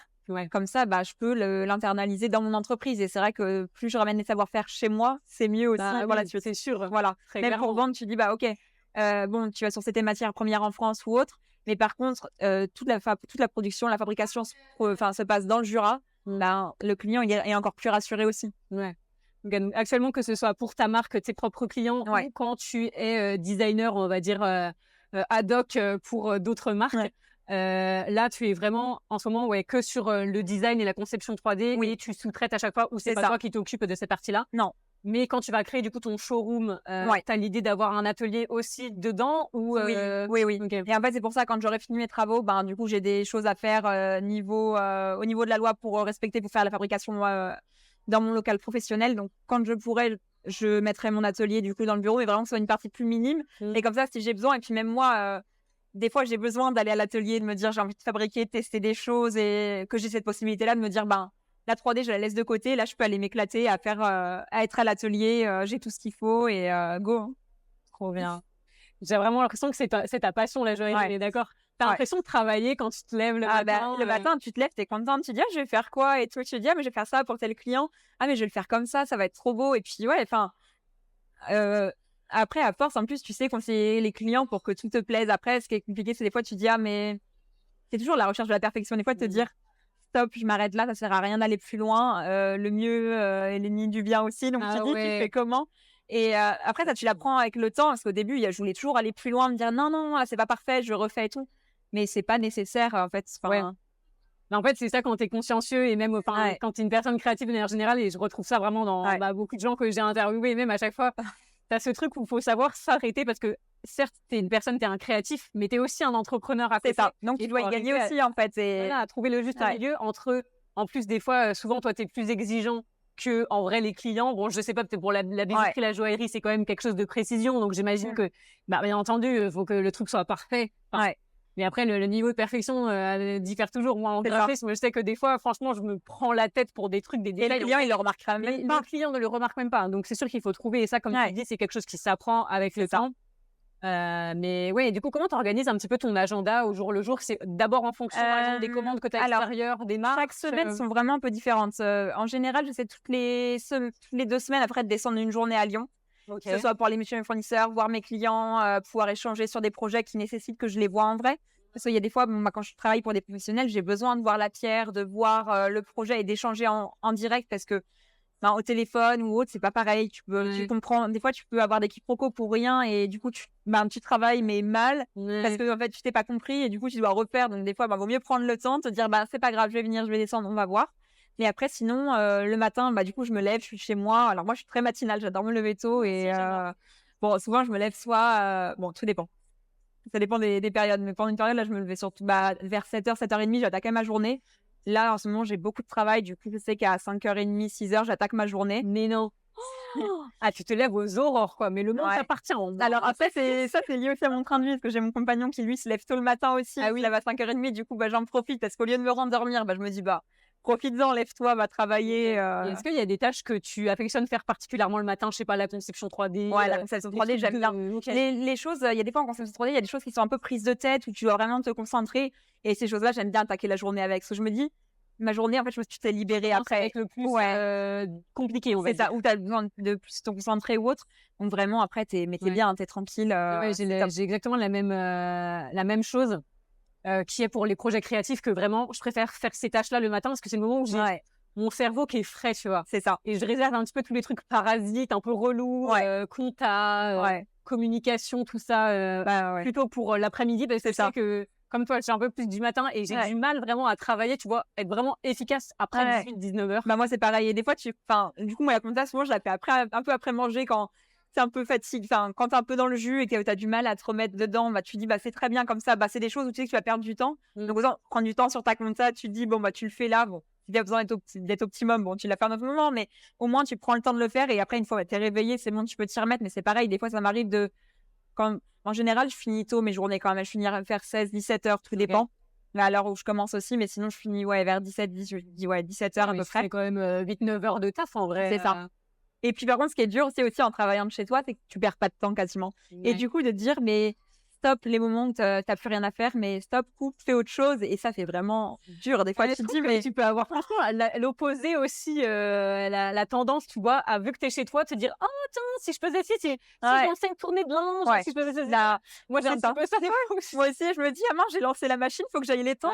Maintenant, je ferai ça en fait après. Et ça, maintenant, j'arrive mieux à le faire. Mais il y a des fois, tu te dis, ah, mais en fait, ça avance pas chez moi, mais en fait, c'est pas grave. Enfin, là, je bosse, c'est pas le problème. Mais du coup, toi, tu vois le fait de travailler depuis chez toi plutôt comme un gain de temps au final. Même si des fois, bah, t'es un petit peu happé, on va dire, par des trucs de tâches quotidiennes, t'arrives à rester vraiment focus, à te dire non, je ne vais pas déballer ce colis que je viens de recevoir. Je suis au taf là, genre t'arrives à te poser ses limites même en travaillant chez toi. Après il y a des fois des exceptions. Hier je reçois l'arbre à chat de mon petit chat et tout. J'étais là, non mais faut que je lui monte, il sera content. Après bon, ça m'a pas pris longtemps, ça m'a pris une vingtaine de minutes, mais tu dis bon, enfin ça te fait une petite pause aussi, ça fait du bien de couper ta journée des fois aussi. Après je sais que je coupe ma journée aussi souvent par du sport, je fais du yoga, du pilates ou même du cross-training aussi, donc ça c'est vraiment le truc que j'arrive à mettre en place dans ma routine. Pour le moment, j'ai pas du tout, mais j'ai moi je me le suis imposé 2 fois par semaine. Bon, des fois selon mes déplacements, c'est sûr, j'y vais tous les jeudis midi, mais sinon j'essaie d'y aller au moins. Du coup, je vais à des horaires, c'est bien, où c'est que avec des personnes. Du coup, le jeudi midi, si t'as des personnes qui travaillent actives, mais sinon quand tu vas le matin, par exemple, c'est avec des femmes à la retraite ou autre. Du coup, mais c'est tranquille et ça, en plus c'est vers 9h, donc t'as déjà travaillé un peu avant, t'y vas, ça te détend. Et ta journée, t'es trop bien. Ça, c'est dans le Jura. Et puis des fois, quand il fait beau, tu fais tes séances au bord du lac et tout, c'est incroyable. Oh, trop cool, vas-y, que je vienne. Je passe tout. Ça, c'est bien. Quand il fait beau, tu viens, on travaille. Let's go. Ah, mais moi, tu me dis, travail depuis chez soi, lac, yoga. Je suis au sommet de ma vie. Non, franchement, c'est trop bien. Et ça, j'aimerais bien le faire plus. Après, niveau temps, j'ai du mal. Après, ça, j'aime bien le faire dans ma journée parce que ça coupe ta journée de travail. C'est ouf en vrai. Non, c'est bien. Tu t'organises bien. Avec le rugby le week-end en plus après, et c'est bon. Ah ouais, mais toi, t'as toujours été sportive de toute façon. Je me souviens, tu faisais tous les sports au lycée. C'est incroyable. En même temps, après, je suis un peu hyper active et c'est vrai qu'au lycée, mais m'ennuyer, déjà, j'arrivais plus. Mais t'étais jamais à l'internat, toi. Non. Parce qu'on était à l'internat. Mais même regarder un film ou autre, mais impossible. Même encore maintenant, regarder un film le soir, mais je pète un câble. Des fois, je suis là, non, faut que je fasse autre chose et tout. Même mon copain, il me dit, mais arrête, il me fait pose-toi. Non. Mais moi, tu sais que du coup, mon copain aussi se fout de ma gueule à chaque fois. Il a l'impression, mais t'as pas de culture cinématographique ou quoi, ou même surtout les séries. C'est le pire. Parce que moi, je commence pas de séries parce que je sais qu'après, ça va pas le temps de les finir en fait. Mais c'est ça, du coup, je me dis. Non, en fait, moi, quand je consomme du contenu, je consomme des trucs un peu orientés business et tout. Moi, j'ai pas trop de trucs divertissants et encore moins des séries parce que je me dis ça va me happer mon attention. Et après, genre, je vais me dire, oh, vas-y, je regarde cette série en même temps que je fais du montage ou je sais pas quoi. Et en fait, non, ça te capte trop ton attention. Donc, c'est un petit peu, on va dire, le défaut, je pense, quand t'as ton truc et tout. Et même moi, il me disait, mais t'as pas vu tel film? Ah non, mais ça te parle même pas, tel acteur? C'est qui? C'est là, non, je connais Ryan Gosling, tu vois pas? Ok. Mais Et est-ce que du coup, tu as toujours une même semaine, une même journée par semaine où tu vas à Lyon, comme tu disais, c'est un peu... Alors, mes journées où je descends à Lyon, c'est quasiment la même routine à chaque fois. Je vais voir mes fournisseurs, mes clients, je passe à mon atelier et après, je remonte. En général, c'est des journées assez chargées parce que j'essaie de tout condenser en une journée. mais bon, après, ça me plaît, parce qu'en même temps, je revois du coup mes anciens collègues. Enfin, voilà, tu gardes ce lien social que tu avais même, qui est important de garder même avec tes fournisseurs, tes clients. Enfin, c'est hyper important de les voir et pas que de les voir à distance dans aussi. ce milieu, parce qu'en fait, tu sais jamais, les gens seront toujours des potentiels clients, des potentiels fournisseurs. Enfin, voilà, tu as toujours des relations de travail. Et puis, il y a des choses à voir que même tu as fait pour des professionnels, même si tu as fait que la 3D. Ben, surtout quand moi je crée pour les professionnels, des fois c'est qu'une 3D et en fait avant je les voyais parce que je les fabriquais, mais là de plus voir les bijoux finis, vraiment ça me manque et des fois je suis là, je peux voir ce que j'ai fait la dernière fois, j'aimerais bien et tout, et du coup des fois j'y vais que pour ça, mais bon, ça fait partie aussi, et puis de voir aussi même moi comment je peux m'améliorer et de constamment aussi remettre en question aussi ma manière de faire pour pouvoir aussi mieux faire ou comment être plus performante aussi. Trop bien. Et ouais, franchement, je trouve ça trop cool, tu vois, que tu aies cette activité quand même un peu à ton compte, etc. Tu travailles beaucoup sur de la conception 3D et tout, mais tu as quand même toujours cet ancrage dans la vie réelle et dans le concret où tu te bouges, tu vas rencontrer les gens. Parce que, bon, beaucoup de gens qui nous regardent, qui sont peut-être vidéastes, graphistes comme moi, c'est vrai que ça manque des fois un peu. Mais des fois, à ton compte. C'est ça, des fois, en travaillant de chez moi, c'est pour ça aussi que je me suis forcée à faire ces activités-là aussi. Parce qu'en fait, sinon, tu travailles de chez toi, à part voir mon chat, mon copain, la semaine, je vois personne. Sinon, tu dis, surtout si tu descends pas à Lyon, les semaines où je descends pas à Lyon, là, tu dis, si tu fais pas ça ou tu sors pas, même prendre l'air, des fois, juste aller te balader et tout. Bah, surtout que nous, on est dans les montagnes, t'as des lacs autour, donc t'as de quoi faire, mais juste d'aller t'oxygéner, de couper, en fait, c'est hyper important. Et des fois, de se dire, même dans la journée, je vais aller marcher par exemple un moment, mais ouais, il faut le faire. Ça, j'arrive pas tout le temps à le faire. Par contre, des fois, me dire juste, non, mais fais une pause. Et aussi, là où j'ai du mal et ce que j'aimerais travailler, j'aimerais bien travailler dessus, c'est quand je travaille, par exemple, il y a des clients, normalement, tu es censé être joignable pour eux, mais de dire, en fait, ouais, là, tu coupes parce que tu dois avancer sur leur projet, justement, et tu leur répondras plus tard. Et de se dire qu'il y a des moments que tu peux être joignable, mais même si tu travailles pour eux, dans une journée, bah, tu l'es pas forcément, enfin, t'es pas tout le temps à leur disposition, en fait. Ouais, c'est sûr que tu as ce côté aussi où quand c'est toi qui organise ton emploi du temps, il faut que tu arrives à structurer les choses et à pas te laisser couper par des demandes, des appels, des mails, etc. Alors, moi, je sais que je suis vraiment la nana qui coupe absolument toutes les notifications. J'ai 0 notification sur mon téléphone, etc. Bon, ça date un petit peu avant que je me lance à mon compte parce que vraiment, je déteste être coupée dans mon activité, mais c'est sûr que c'est quelque chose où il faut être un petit peu carré dessus. Mais je trouve, comme tu disais, que c'était important de développer, même quand tu es à ton compte, tu te lances en freelance, etc., de garder cet ancrage, de toujours rencontrer des gens. C'est un petit peu pour ça, moi, j'ai lancé le podcast de base, j'ai lancé parce que je faisais du coworking, tu vois, avec Aliska qui est derrière la caméra. Et vraiment, bah, déjà, c'est avec elle que j'ai commencé à faire du coworking à Paris. Parce qu'on est un petit peu évolué dans les mêmes milieux, puis on se connaît de avant. En fait, je l'avais employée comme freelance dans ma société, en fait. Et du coup, on a gardé comme contact et tout comme ça. Mais vraiment, si un conseil, moi, que je peux donner vraiment aux gens qui se lancent en freelance ou à leur compte, c'est de garder un petit peu ce lien social et soit de vous créer des amitiés, des collègues en échangeant avec des gens qui font des choses similaires. En plus, aujourd'hui, avec les réseaux sociaux, tu peux vraiment il y a de quoi faire en contact, de trouver des gens qui font à peu près la même chose que toi dans ta région, qui sont vidéastes, qui sont photographes, qui sont designers, que ça, j'ai vraiment plein de métiers, des gens qui font des trucs en freelance et de se faire comme ça des petites sessions de coworking. Bon, après, ça dépend. Toi, par exemple, tu es beaucoup à travailler des fois, bon, peut-être moins actuellement parce que c'est pas toi qui fais la conception atelier vraiment. Donc en soi avec ton ordi, est-ce que ça t'arrive des fois de bouger, de faire de la conception 3D dans des cafés bah ça justement souvent alors sur Lyon déjà ça m'arrivait des fois quand j'avais un peu de temps, soit je me mettais dans un bureau, dans un café ou autre et j'allais travailler. Mais même sinon je descends, il y a une petite ville entre Genève et Lausanne qui s'appelle Nyon au bord du lac aussi et des fois je vais me poser tu te poses dans des cafés au bord du lac ou autre. T'es dans des espaces où tu peux travailler, déjà tu vois du monde, même rien que d'échanger. Quand tu vas chercher ton café, tu dis t'es trop contente de voir quelqu'un et t'es là, waouh. C'est la même chose à Starbucks. Vous allez à n'importe quel Starbucks de Paris, vous pouvez me croiser de temps en temps parce que vraiment c'est un peu mon repère. Mais ok, et toi quand tu fais ça, tu vas seule et c'est juste ce côté un petit peu de voir du monde, d'être dans un coworking un peu. Après je sais que là souvent je vais dans des cafés. Après je sais qu'il y a des salles par exemple, même des espaces de coworking dédiés.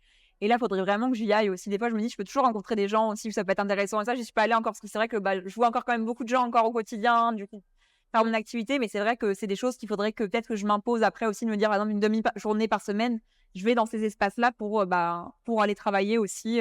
Ouais. Mais après, parce que toi, tu as tout le côté aussi un peu networking, opportunité, tout ça. Bon, c'est peut-être pas trop dans les coworking que tu développes ça. C'est peut-être plus comme tu me disais, par le fait d'aller toujours passer une semaine, un jour par semaine à Lyon où tu vois les gens. Tu me disais aussi que tu avais choisi ton club de rugby en Suisse parce que tu t'es dit potentiellement il y a plus de clientèle à rencontrer. En fait, je me dis aussi, c'est que très bien. En plus, ils avaient besoin d'arbitrer et tout. Je me suis dit, autant lier l'utile à l'agréable. Tous les week-ends, en plus, je descends sur Grenoble, c'est sur ma route, c'est pas loin de chez moi. Et j'étais là, en fait, j'avais pas de club proche de chez moi. Je me suis dit, mais c'est l'idéal de descendre. Enfin, ils ont besoin d'arbitres. Moi, je peux les aider aussi. Enfin, ça les aide, ça m'aide aussi. J'étais là, bah, go, on y va. Et puis même moi aussi, du coup, j'ai aussi des ateliers que je connais en Suisse. Donc, si jamais j'ai des clients en Suisse, au moins, je peux fabriquer aussi en Suisse. Donc, ça peut être pas mal aussi de développer ce réseau-là pour pouvoir garder aussi une production locale pour ces clients-là, en fait. D'ajuster aussi ta production si jamais tu dois pas sortir de la marchandise ou autre. Voilà. On va pas se mytho, je pense que la clientèle suisse, ils ont un peu plus les moyens. Moi, j'en avais beaucoup sur Lyon qui venaient du coup à Lyon acheter leurs bijoux, par exemple. Des Suisses qui venaient à Lyon en se disant peut-être que le prix serait plus abordable. Du coup, oui. Après, la détaxe et tout, c'est leur problème. Enfin, voilà. Oui. Mais après, t'en as beaucoup qui venaient acheter leurs bijoux en France. Ok. Ça, ouais. C'est trop bien. Bon, là, on a fait vraiment un petit peu le panorama de comment ça se passe, la création, ton organisation, ton parcours un petit peu. Bon, on a passé brièvement. Mais j'espère que, probablement, je suis sûre que là, il y a plein de pépites un peu pour les gens, même qui veulent se lancer en bijouterie. Est-ce que tu aurais un conseil à donner pour les gens imaginons quelqu'un qui part de zéro et dont c'est son rêve d'avoir un jour une maison de joaillerie. Est-ce que tu as des petits tips au début qui peuvent aider? Tu conseillerais de passer déjà dans une maison en tant que salarié? En fait, c'est bien quand même de travailler dans un endroit. Moi, ce que je recommande vraiment principalement, c'est l'apprentissage. Enfin, je peux reparler peut-être de mon parcours comme ça pour expliquer aussi la formation que j'ai fait. Donc, j'ai été dans une école. Alors maintenant, il y a vraiment beaucoup d'écoles qui sont développées parce qu'il y a une demande en bijouterie la demande est croissante quand même. Ouais, il y a quand même beaucoup de demandes dans les ateliers de production. Ils ont besoin de monde. Donc, il y a beaucoup d'écoles ouvertes un peu partout en France. Donc, pour les gens qui veulent pas trop bouger de leur région ou autre, ça peut leur faciliter la tâche. Mais si jamais vous voulez vous former dedans, c'est vraiment de choisir un parcours en apprentissage. Vous apprendrez beaucoup plus de choses et vous irez beaucoup plus vite. Parce que t'as pas juste la production, t'as aussi tout l'aspect vente en fait. Et tu vois aussi comment ça se passe dans une entreprise. Peu importe la taille, mais tu vois comment ça s'organise entre les personnes, avec les clients, comment tu dois interagir. Et ça t'apprend à avoir une conduite professionnelle aussi que la plupart des gens, quand tu vois, ils sortent d'école, des fois tu les vois arriver, tu te dis ah ouais, il a fait la même formation que moi, t'es là. Bon, même techniquement, des fois c'est pas ouf, tu dis, ou c'est pas pareil. Enfin, tu dis il y a un manque et c'est un temps de formation que tu dois avoir derrière. Donc en fait, l'apprentissage sera toujours un gain de temps, peu importe l'entreprise peu importe, même si c'est une entreprise où tu t'ennuies un peu, mais en fait, tu apprendras et tu gagneras toujours par la suite. Ça, c'est hyper important. La voie de l'apprentissage, il y a quand même beaucoup d'écoles qui le proposent, surtout dans les milieux professionnels. À chaque fois, moi, ce que je conseille aux gens, c'est d'aller le plus rapidement au concret et à la vie réelle, professionnelle réelle, parce que c'est là où tu apprends, mais 10 fois plus vite et 10 fois plus de choses, en fait. Et des fois, comme tu dis, c'est compliqué de pallier par juste de la formation. Une expérience, en fait, tu peux avoir avoir le même background de formation. Vraiment, si tu as une personne qui a passé rien que 1 an, on va dire, en apprentissage dans une bijouterie, etc., tu vas avoir beaucoup plus même de maturité sur ton métier, de recul, etc. Moi, je trouve que c'est la clé essentielle pour tout. Et même les clients, ils te font plus confiance. Moi, j'ai souvent eu des clients qui venaient. Tu les as eu au téléphone, ils étaient trop contents parce que ils étaient là, trop bien, j'ai trouvé une bijouterie, ils arrivent et puis ils voient et puis ils se disent mais à quel âge? Et tu dis moi j'ai commencé, j'avais 16 ans, après dans la deuxième bijouterie j'avais 18 ans, j'accueillais les clients, j'étais tout juste majeure. Je savais m'occuper d'eux, je savais faire leurs bijoux et ils sont là, ils sont un peu réticents. Mais en fait, si t'es là, c'est que quelqu'un t'a fait confiance derrière, ton employeur. Eux, ils peuvent te faire confiance, c'est encadré. Et en fait, après, ça va tout seul. Mais c'est vrai que l'âge, il y en a beaucoup qui mettent une barrière à ça aussi. Ça, c'est drôle au début, mais bon, après, tu passes au-dessus. Tu commences tôt. Alors peut-être effectivement, tu as les clients en face qui sont peut-être un peu plus réticents au premier abord, mais pour toi, je trouve que derrière, un gain de confiance en toi super rapidement et super tôt dans ta carrière qui fait que là, par exemple, dans la vingtaine, en fait, c'est vraiment le niveau de confiance en soi et d'expertise de personnes qui sont là-dedans peut-être depuis 10 ans, etc. Donc, parce que là, je viens d'avoir 24 ans et je me dis, en vrai, là, maintenant, je peux aller voir les professionnels. Faut pas avoir peur quand tu veux te lancer, tu y vas et puis au pire, ils te diront non, mais tu perdras quoi? En fait, tu auras essayé et en fait, dans tous les cas, faut avoir l'audace, quoi. C'est ça, faut pas hésiter et tant pis. Enfin, même si tu dis, mais des fois, tu dis, mais j'irai plus tard parce que je veux mieux préparer tout ça. Mais des fois, sur ces choses-là, faut pas se poser la question, faut y aller, même si c'est un peu brouillon, un peu bancal, mais en fait, des fois, ça peut être bien parce que du coup, l'employeur peut voir aussi, ah, mais très bien, il a envie en fait. Dans tous les cas, il est là, il veut et il en veut, et puis, non, ça c'est top. Enfin, de voir un jeune qui a envie. Enfin, moi, je sais que souvent, les jeunes que j'ai recrutés, c'est ce qui se passait. Tu les vois, moi, principalement, c'est qu'ils aient envie de travailler et que c'est quelque chose qui leur plaise. S'ils ont envie de travailler, mais que c'est quelque chose qui leur plaît pas, c'est compliqué. En fait, c'est à chaque fois la même chose que je me dis. C'est les compétences, ça peut s'apprendre. L'état d'esprit et l'enthousiasme, tu peux difficilement l'associer à quelqu'un. C'est aussi quelqu'un qui aime son métier, mais qui tire la gueule tous les jours au boulot. T'es là, tu vas lui parler à chaque fois, il t'envoie bouler. T'es là, d'accord. Bon, comment on va travailler ensemble? Ça, c'est beaucoup plus un obstacle à un business que le fait que quelqu'un soit pas extraordinaire techniquement. Ça s'apprend. Donc, toi, ce que tu recommandes déjà, donc, c'est de commencer tôt, de s'orienter dans une école qui permet de faire des apprentissages. Et l'apprentissage, les voies professionnelles, ça commence à partir de 15 ans. Moi, du coup, le problème, c'est quand je suis entrée au lycée, j'avais 13 ans. Donc, je pouvais pas. Et j'étais là en première, franchement, j'avais écrit 100 lettres de motivation que j'avais envoyées pour trouver des apprentissages. 100 lettres de... Et mes soeurs à l'internat, la nuit, j'écrivais, parce que ma mère, elle m'avait dit, à l'époque, écris tes lettres de motivation à la main. J'étais là, mais je suis obligée, maman, et à la main, Et elle y tenait, j'étais là, bon, ok, je le fais. Mais ça m'a pris quasiment 2 mois de tout écrire après les cours et tout, après les devoirs. Donc, t'as envoyé une centaine de lettres de motivation pour trouver un apprentissage. Quand t'étais en première, pour trouver un apprentissage pendant l'été. Pour la terminale, parce que en fait, je me suis dit, bon, je termine mon bac. En vrai, j'étais engagée. Je me suis dit, qu'est-ce que je fais? Je me suis dit, si je trouve, je commence un apprentissage et je me suis dit, bon, si je trouve pas, c'est pas grave, je termine mon bac et comme ça, c'est bon, après, je verrai. Donc, toi, tu avais pour idée quasiment mais c'était pas possible dans notre bac de partir, de faire apprentissage en. Du coup, t'aurais dû. En fait, j'aurais quitté la formation. En fait, j'aurais fait 2 ans un peu pour rien. Et de me dire, j'aurais pas eu mon bac. C'est pour ça que je me suis dit à la fin, tant pis. Bon, du coup, j'ai pas trouvé, donc ça m'a pas laissé le choix. Et donc, t'as envoyé 200 lettres et t'as pas. 200 lettres, non. Mais parce que, franchement, c'est très compliqué de trouver. Ah ouais, donc aussi conseil qu'on peut donner aux gens, persister. Faut s'acharner. Et en fait, même au début, avant de trouver un apprentissage, j'ai commencé un CAP en 1 an parce que j'avais déjà un bac en art appliqué. Et après, là, c'était quoi? En art et technique du bijou, c'était à Saint-Amand-Montrond dans le Cher. C'était vraiment une ville un peu paumée au milieu de la France. Fallait vraiment avoir la niaque pour aller. Et là, je me suis retapée en plus 2 semaines d'internat. Et au bout de 2 semaines, je trouve une alternance à Lyon. Et là, je fais, allez, salut, j'y vais. Du coup, alternance, c'était avec à côté une formation CAP. Du coup, le même CAP, mais en 2 ans. En fait, j'avais le choix. Soit ils m'ont dit, tu le fais en 1 an. Et je me suis dit, en vrai, j'avais déjà 1 an d'avance et j'étais de fin d'année. Et je fais, en vrai, de toute façon, qu'est-ce que j'y perds? Et je fais, qu'est-ce que t'en as à faire après? En fait, à un moment donné, tu dis, ça veut plus rien dire. T'as basculé au bout de quelques semaines sur ce CAP en 2 ans. À Lyon, tu pouvais faire un apprentissage. C'est ça. Et du coup, là, j'étais pendant 2 ans sur Lyon. En CAP, du coup, c'était à l'école, c'était à la SEPR, du coup, dans Lyon. Pendant ces 2 ans d'apprentissage où tu as un rythme à peu près, tu as 1 semaine d'école, 3 semaines d'entreprise à peu près. Ah ouais, c'est cool ça.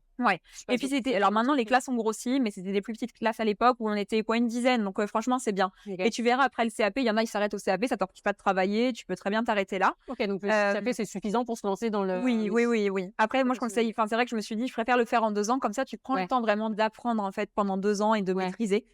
Et puis en fait, surtout quand tu es dans un métier comme ça où tu débutes, rien n'est jamais perdu en fait. Tu apprendras toujours des choses en fait. Donc, je me suis dit, j'ai fait ça. Et après, j'ai voulu continuer en brevet des métiers d'art, du coup, toujours dans la même école, donc chez le 2e employeur chez qui j'étais. Et donc là, c'était aussi en apprentissage. Et là, le rythme d'école, c'était 2 semaines d'entreprise, 2 ou 3 semaines 2 semaines d'école, 2 ou 3 semaines d'entreprise à peu près.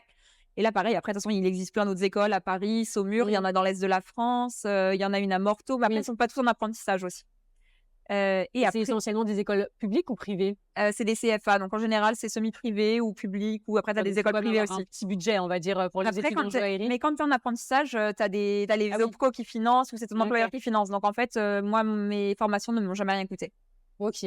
Et le brevet de métier d'art, c'était quoi? C'était 1 an? C'était 2 ans. 2 ans. Ouais, ça, c'était le brevet des métiers d'art, art du bijou et du joyau, où du coup, tu as la partie technique qui continue, mais tu as toujours la partie histoire de l'art du bijou, mais qui est un peu plus poussée qu'en CAP, et tu as une partie, du coup, là où ils ont intégré la conception 3D, où tu as vraiment la gestion un peu, la gestion de projet un petit peu, mais surtout les analyses de fabrication, comment tu fais le processus d'un bijou de A à Z, mais techniquement parlant sur le papier, comment tu dois l'écrire pour pouvoir suivre dans un atelier les différentes techniques. Et ensuite, du coup, je me suis arrêtée à Lyon pour ça. Et après, j'ai continué sur un autre diplôme, le brevet professionnel de gémologie à Saumur. Ah, mais t'as fait plein d'études super, je savais pas. Et le brevet professionnel, là, c'était combien de temps? C'était 2 ans aussi, où j'étais toujours en alternance chez le même employeur. Du coup, l'école, c'était à Saumur, dans le Maine-et-Loire. Ok. Voilà, une région. Donc, attends, t'étais à Lyon en apprentissage, t'étais à Saumur à l'école. Et j'avais 13 semaines par an de cours. Comment tu peux alterner d'une semaine à l'autre? En général, j'avais 2 semaines entreprise, 1 semaine école. Donc, des fois, j'étais allée 2 fois dans le mois à Saumur, tu faisais 2 allers-retours. Enfin, t'as 2 logements. D'accord, faut que tu passes par Paris. J'y allais en voiture ou sinon, t'as un intercité qui traverse la France. Mais c'est quoi? Mais c'est 6 heures. Il met 6 heures, mais au moins, tu changes pas de train et tu peux travailler. Ok, donc ouais, t'as passé beaucoup de temps Dans le à train, voyager ouais, cette c'est période-là. clair. Pendant 2 ans après, franchement, Saumur, c'est une très, très jolie ville. L'école, elle est top comme à Lyon. Les 2 sont j'ai eu des très bons enseignants et là, du coup, en gémologie, c'est vraiment la partie, identification des gemmes. J'avais déjà eu une initiation, en fait, en CAP Ok. par un gémologue et franchement, c'est là où franchement, les pierres, j'aimais bien, mais là, j'aimais encore plus et j'étais là, Ok. waouh, j'étais là, bah, franchement, j'aimerais bien faire cette formation parce que c'est quand même important d'avoir quand même des bases. Bon, les bases du CAP pouvaient suffire pour le métier de joaillier. Mais en fait, pour mieux conseiller, mieux vendre et identifier les pierres, c'est hyper important parce que là où j'étais aussi, des fois, on faisait de l'expertise aussi de bijoux. Mais en fait, savoir la valeur des pierres, Ouais. savoir ce que c'est exactement et de pas te tromper. Après, tu as d'autres moyens. Si jamais tu as un doute, à les laboratoires ou autres, sur qui tu peux t'appuyer. Mais d'avoir vraiment cette expérience-là, je me suis dit, mais ouais, c'est hyper important. Donc en fait, chacune de tes formations, il n'y a jamais eu trop de répétitions, c'était complémentaire, Ouais, tu c'était dirais? complémentaire, ouais. C'était vraiment des spécialités que j'apportais, en Ouais. fait, au fur et à mesure pour mon parcours. Et justement, après, il y a des fois, j'ai hésité, justement, est-ce que j'allais travailler en Suisse ou je montais ma boîte? Et ils m'ont dit: «Mais pourquoi vous avez fait un diplôme de gémologue, il y a pas de débouché?» Je fais: «Non, mais en fait, c'est pas je sais que c'est pas un métier vrai enfin, si, c'est un métier, mais tu as pas assez de débouchés. Mais par contre, en fait, C'est c'est les hyper compétences utile». qui Ouais, c'est t'intéressaient, les toi. ouais, les C'est pas d'être compétences, juste ouais. gémologue Que tu derrière. sois joaillier, sertisseur, polisseur, même concepteur 3D, t'y connaître dans les pierres, c'est bon, moi, Oui. c'était aussi une passion, mais c'est toujours utile, en fait et même pour conseiller ton client, c'est un argument de vente, mais hyper important, en fait. Oui. Enfin, c'est Puis tu as vraiment un bagage, je vais ouais, dire, théorique et pratique derrière qui fait aussi que ça peut être rassurant quand tu lances ta ouais, société. Les clients, voilà, ils vont voir aussi, j'imagine, ton CV, ta biographie, ton profil, tout ça. Ils vont ouais, voir que, voilà, tu as fait plusieurs écoles à Lyon, une à ouais, Saumur. Enfin, il faut quand même des ouais, choses renommées. Ok, du coup, la dernière était plus spécialisée sur les pierres. ouais. Les deux premières, c'était quoi les Les spécialités? vraiment la bijouterie, joaillerie. Ok, Voilà. Après, je sais que mon ancien patron, Jean-Benoît, m'avait aussi un petit peu formé sur les techniques de sertissage pour faire tenir les pierres sur un bijou. Alors, j'ai compris comment ça se passait, mais franchement, faire ça tous les jours, c'est autre chose. C'est un autre métier et ça ok. m'intéressait moins. Donc, non, ça, très bien, j'ai compris, j'ai vu comment ça se passait, mais c'est pas pour moi. Oui, mais Voilà. en soi que tu le fais quand même des fois pour des bijoux que tu fais pour toi. Et encore, ça, je le fais faire. Enfin, Ah, tu le fais je faire? pourrais, enfin, il y a des choses, des fois, je les ai faites, mais non, je fais faire. Ok. Voilà. Donc on va dire que tu supervises un peu toute la création, partout les expériences Ouais, professionnelles, enfin pas universitaires, mais on va dire voilà études supérieures que ouais. tu as eues. Tu sais gérer toute la production, mais c'est pas toi qui fait chaque étape. Enfin, Non. il y a des étapes que tu ne pourrais pas faire en termes Ouais, de et en fait, maîtrise. même là aussi, je me suis dit, c'est que je pourrais former quelqu'un pour la faire partie production, tout ça, mais aussi, c'est faire des choix sur ton entreprise. Est-ce que c'est pertinent aussi pour toi, dans ton entreprise, de te ramener aussi, ben, oui, je vais ramener les savoir-faire chez moi, mais déjà, je pourrais pas les faire moi-même parce que, en fait, niveau temps, c'est impossible, je Mm. pourrais pas, mais former quelqu'un. Mais est-ce que après, c'est intéressant de tous les garder ou des fois de sous-traiter? Bah ouais, c'est plus intéressant. Oui, dans Euh, ce sens, j'imagine que ouais, d'avoir un employé, c'est clair, oui, c'est quand même des charges. c'est ça. Donc, après, à voir ce qui est le plus intéressant pour ma société plus tard, Ok. à voir. Mais est-ce que c'est aussi, du coup, j'imagine quelque chose que tu recommanderais si une personne qui veut se lancer dans la joaillerie souhaite monter sa maison, c'est d'avoir quand même une compréhension un petit peu même, Du même si marché. c'est pas forcément détaillé, mais de chaque étape un petit peu de production, Ouais. comme toi, tu as pu avoir à travers tes Ouais. différentes formations. C'est important, même si par exemple la Pouvoir personne elle a pas fait de déléguer, vente ou autre, bah c'est pas grave. Il y a des choses, tu l'apprendras toujours en fait. Enfin, peu importe. Ça se trouve, il y en a, ils ont d'autres expériences dans d'autres métiers, c'est complémentaire et ça sera toujours des choses de gagner. Après, d'avoir quand même une formation un peu technique, même du coup, pour les gens qui veulent juste monter une marque, au moins de faire peut-être le CAP en un an ou autre, ou faire des formations un peu d'initiation, ouais, ça peut être hyper intéressant. Je sais qu'à Paris, t'as l'école de Van Cleef et Arpels qui propose trop des bien. initiations. Un peu de taille de pierre, justement, ça j'en avais fait, on avait taillé avec l'école de Saumur, on y était allé, c'était hyper chouette, franchement, je me suis dit, ah, mais c'est trop bien.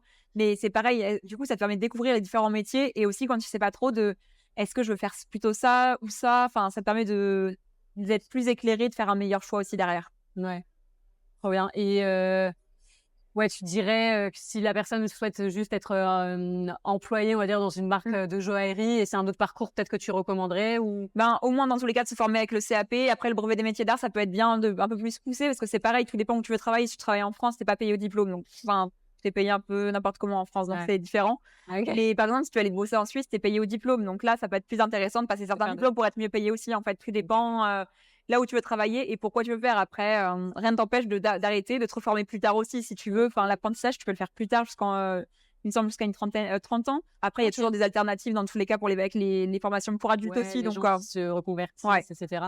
Après, là où je trouve où c'est dur au début quand tu démarres, tu as peu d'accompagnement. En fait, en gros, tu en as beaucoup qui démarrent en CAP et qui vont arrêter après. Du coup, quand tu es en formation, les gens qui sont en BMA ou autres, ils sont là, ouais, mais ça se trouve, elle va peut-être pas continuer. Du coup, tu as moins d'accompagnement, je trouve, Si t'es un peu effacé ou autre, moi c'est vrai que j'ai toujours bien aimé m'impliquer et Oui, ça va, t'es un peu quand même extravertie. ouais, donc ça allait. Je me suis toujours bien intégrée. Mais il y en a dans ma classe, je me suis dit, mais en fait, ils n'ont pas été très accompagnés. Moi, j'avais bien aidé et formé. Donc en vrai, il y en a beaucoup que j'ai aidé aussi dans la classe quand j'étais en CAP. Mais ce que j'aurais aimé, c'est que en fait, c'est un accompagnement plus aussi extérieur de ces personnes-là pour les motiver et faites pas lâcher parce que t'en as qui ont arrêté parce que l'accompagnement était pas là. Et en fait, dans les formations professionnelles, il y en a, ils ont pas la chance de pouvoir être accompagnés non plus. Ouais.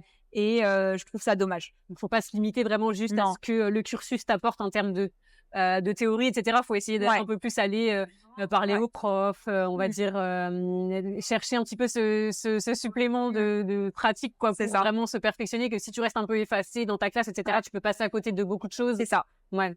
Donc, non, il y a des choses, il faut que les gens soient assez ouverts, mais s'il y en a où dès le début, on les a un petit peu mis de côté et en fait, tu t'en occupes pas, en fait, ça les aidera pas plus tard. Faut vraiment montrer que t'es passionné et s'impliquer, surtout si tu veux créer ta marque derrière aussi. C'est aussi quelque chose, on me disait là, on parlait un petit peu du parcours idéal que tu peux avoir pour créer ta marque, mais je pense qu'il faut pas oublier aussi qu'au début, quand tu te lances, créer sa marque, c'est aussi de l'apprentissage au début. Il faut être assez aussi tolérant envers soi-même et de se dire qu'il y a des choses, des compétences, la vente, le marketing, tout ça, c'est des trucs que tu vas apprendre au fur et à mesure. C'est ça. Et c'est l'école de la vie, j'ai envie de dire, mais tu peux pas l'apprendre tant que tu t'es pas lancé. Il faut surtout pas attendre d'avoir toutes les compétences, d'être parfait, etc. pour se lancer, sinon tu te lances jamais. Donc, et puis même là, il y a des fois, c'est dur encore. Il y a des fois, tu fais des erreurs et tu dis, mais comment tu peux faire encore ces erreurs des fois à ces moments-là? Et là, tu te dis, bon, une fois que tu as fait cette erreur, tu la refais pas normalement. Mais du coup, tu te dis, au moins, t'avances et c'est pas grave. En fait, dans tous les cas, tu as fait quelque chose et t'y perdras pas. Trop bien. Bon, on a tourné tout à l'heure aussi des petits extraits vidéo de certaines de tes pierres. Bon, je pense après les incrustations, moi, à ce moment-là, peut-être tu me donneras des explications un peu en voix off et tout, mais c'est vrai que du coup, les pierres, ça fait partie intégrante de ton métier. De l'inspiration pour les bijoux et tout. Je sais pas si tu veux nous en parler un petit peu plus en détail maintenant, même parce que tu étais venue avec tout un stock.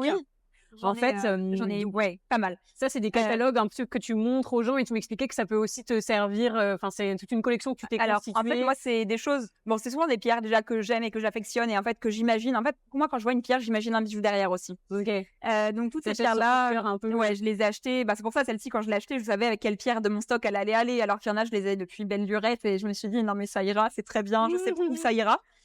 Et par contre, après moi j'ai un point faible pour toutes les pierres un peu ornementales que tu vois peu. Par exemple, t'as celle-ci. Ça, c'est des agates que j'ai taillées, appelées Crazy Lace en fait, avec toutes les petites rainures que tu vois comme ça. Celle-là, tu les as montrées tout à l'heure à la caméra aussi. Je les montre juste comme ça pour que si jamais je puisse mettre les incrustations, elles sont magnifiques. Voilà. Et ça sert par exemple pour faire des pendentifs. Ça, je les imagine bien pendentifs. Je sais pas encore quand je les montrerai. Parce que ça, pour des bagues, en général, c'est plus des pierres, on va dire. Après, tu pourrais, en vrai, ça changerait. Mais bon, là, elles sont un peu grandes, un peu épaisses, mais il faudrait voir selon le style de bague. Mais ça pourrait être intéressant. Mais du coup, c'est pour ça, il y a des choses aussi, je les garde. Et des fois, en fait, il y a une pierre. Tu vois ton client, tu sais que cette pierre, elle sera pour tel client, en fait, parce que ça lui ira. Mais ce sont des couleurs. Et des pierres ornementales. Il y a tellement de diversité de couleurs, de choses. Tu vois, il y a cette pierre, on dirait un peu du jambon. Elles sont magnifiques, je me permets. Vas-y. J'ai des dragibus un peu. Elles sont trop belles. Ça, vraiment, c'est de la rhodochrosite. Et pour des boucles d'oreilles, en vrai. Je sais pas. Est-ce que à chaque fois que tu achètes une pierre, tu as une idée vraiment de l'utilisation? Ouais. Par exemple, là, celle que je t'ai montrée avant, c'est vrai qu'en bague, je les imagine moins, mais en pendentif, il y a moyen de faire des choses, mais sublimes. Et après, tu as un petit peu de tout. Ça, c'est une pierre rose, un petit peu comme celle que j'ai là. Hop, là. Et ça, donc, ça s'achète comment? En fait, c'était toi des fournisseurs que tu connais? Sur des fournisseurs, sur des marchés, sur des salons, peu importe. Donc ça, c'est vraiment en présentiel. Enfin, tu te déplaces. En général, je les ai vus avant. En ligne, après, là, par exemple, là, tout à l'heure, juste après, là, il faut que j'aille chercher des pierres. Je les ai contactés tout à l'heure. Comme je suis sur place, autant que j'aille les chercher, que je fasse un aller-retour parce que c'est pas loin. Donc, tu es souvent sur Paris, où tu me disais l'autre fois quand tu étais à Venise, c'était aussi pour des pierres. J'ai trouvé du coup pour les fournisseurs de diamants aussi, parce que j'en ai habituel, mais en trouver toujours un peu plus intéressant pour le client où le prix que tu lui proposes que tu as de base n'est pas bon. Est-ce que tu peux lui trouver autre chose aussi, un meilleur prix? Essayer de voir si c'est possible déjà. Et si c'est possible, lui trouver la pierre qui lui convient en fait.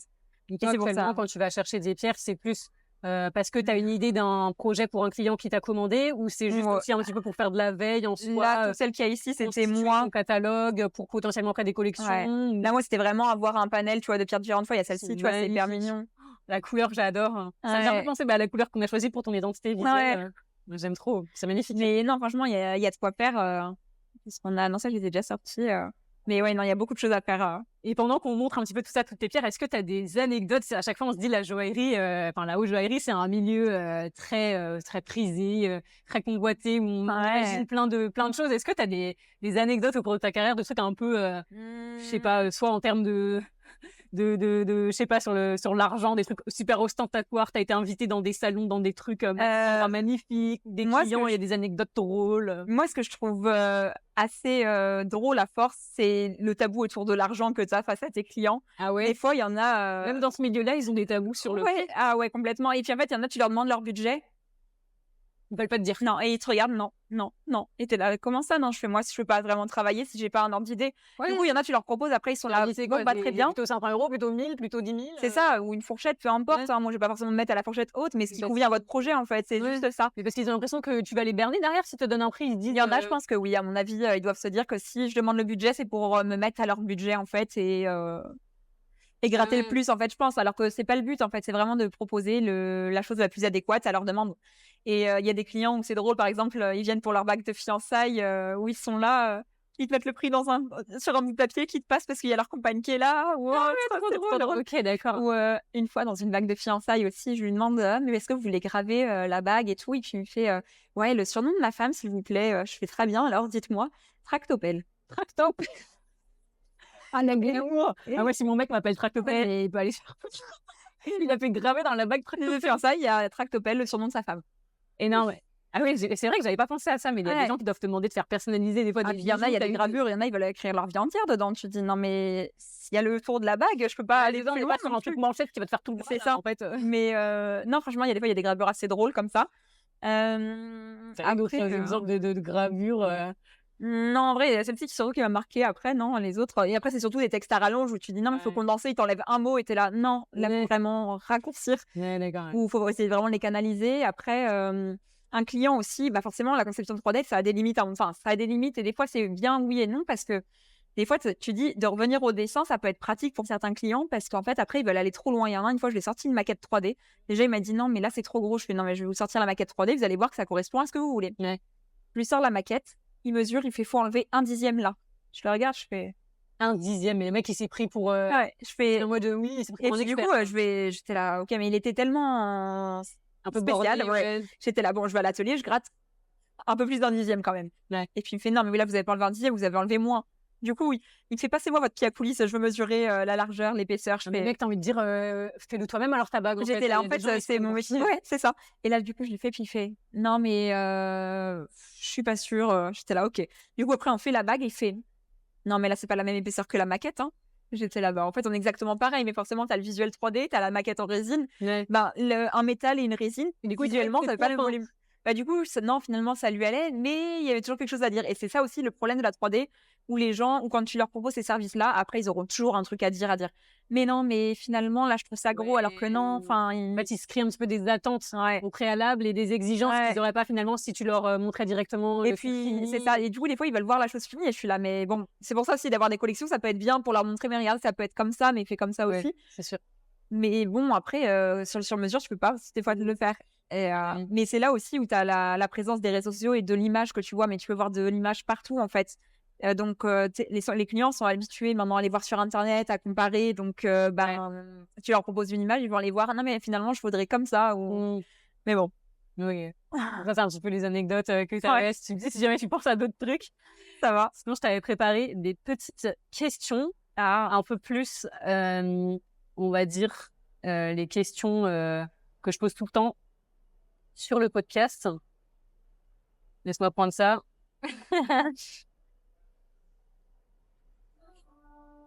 En tout cas, mon chat, il a bien aimé le podcast. Il était là. C'est envoyé ça. Adorable.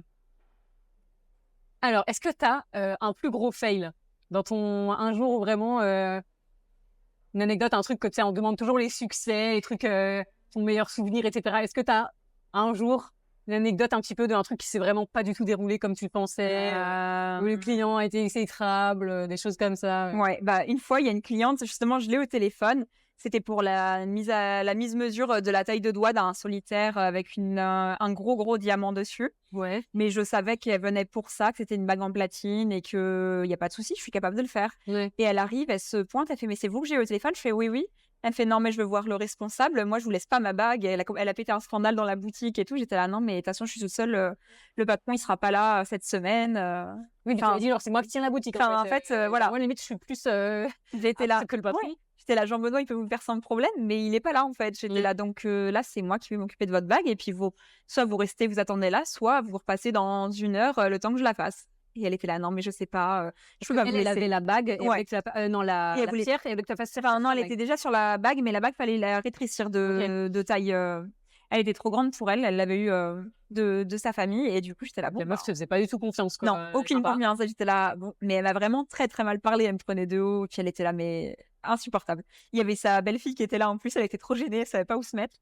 Du coup, je la rappelle 1 heure plus tard, disant la bague est prête, vous pouvez passer. Elle passe. Et puis elle regarde sa bague, mais elle dit rien.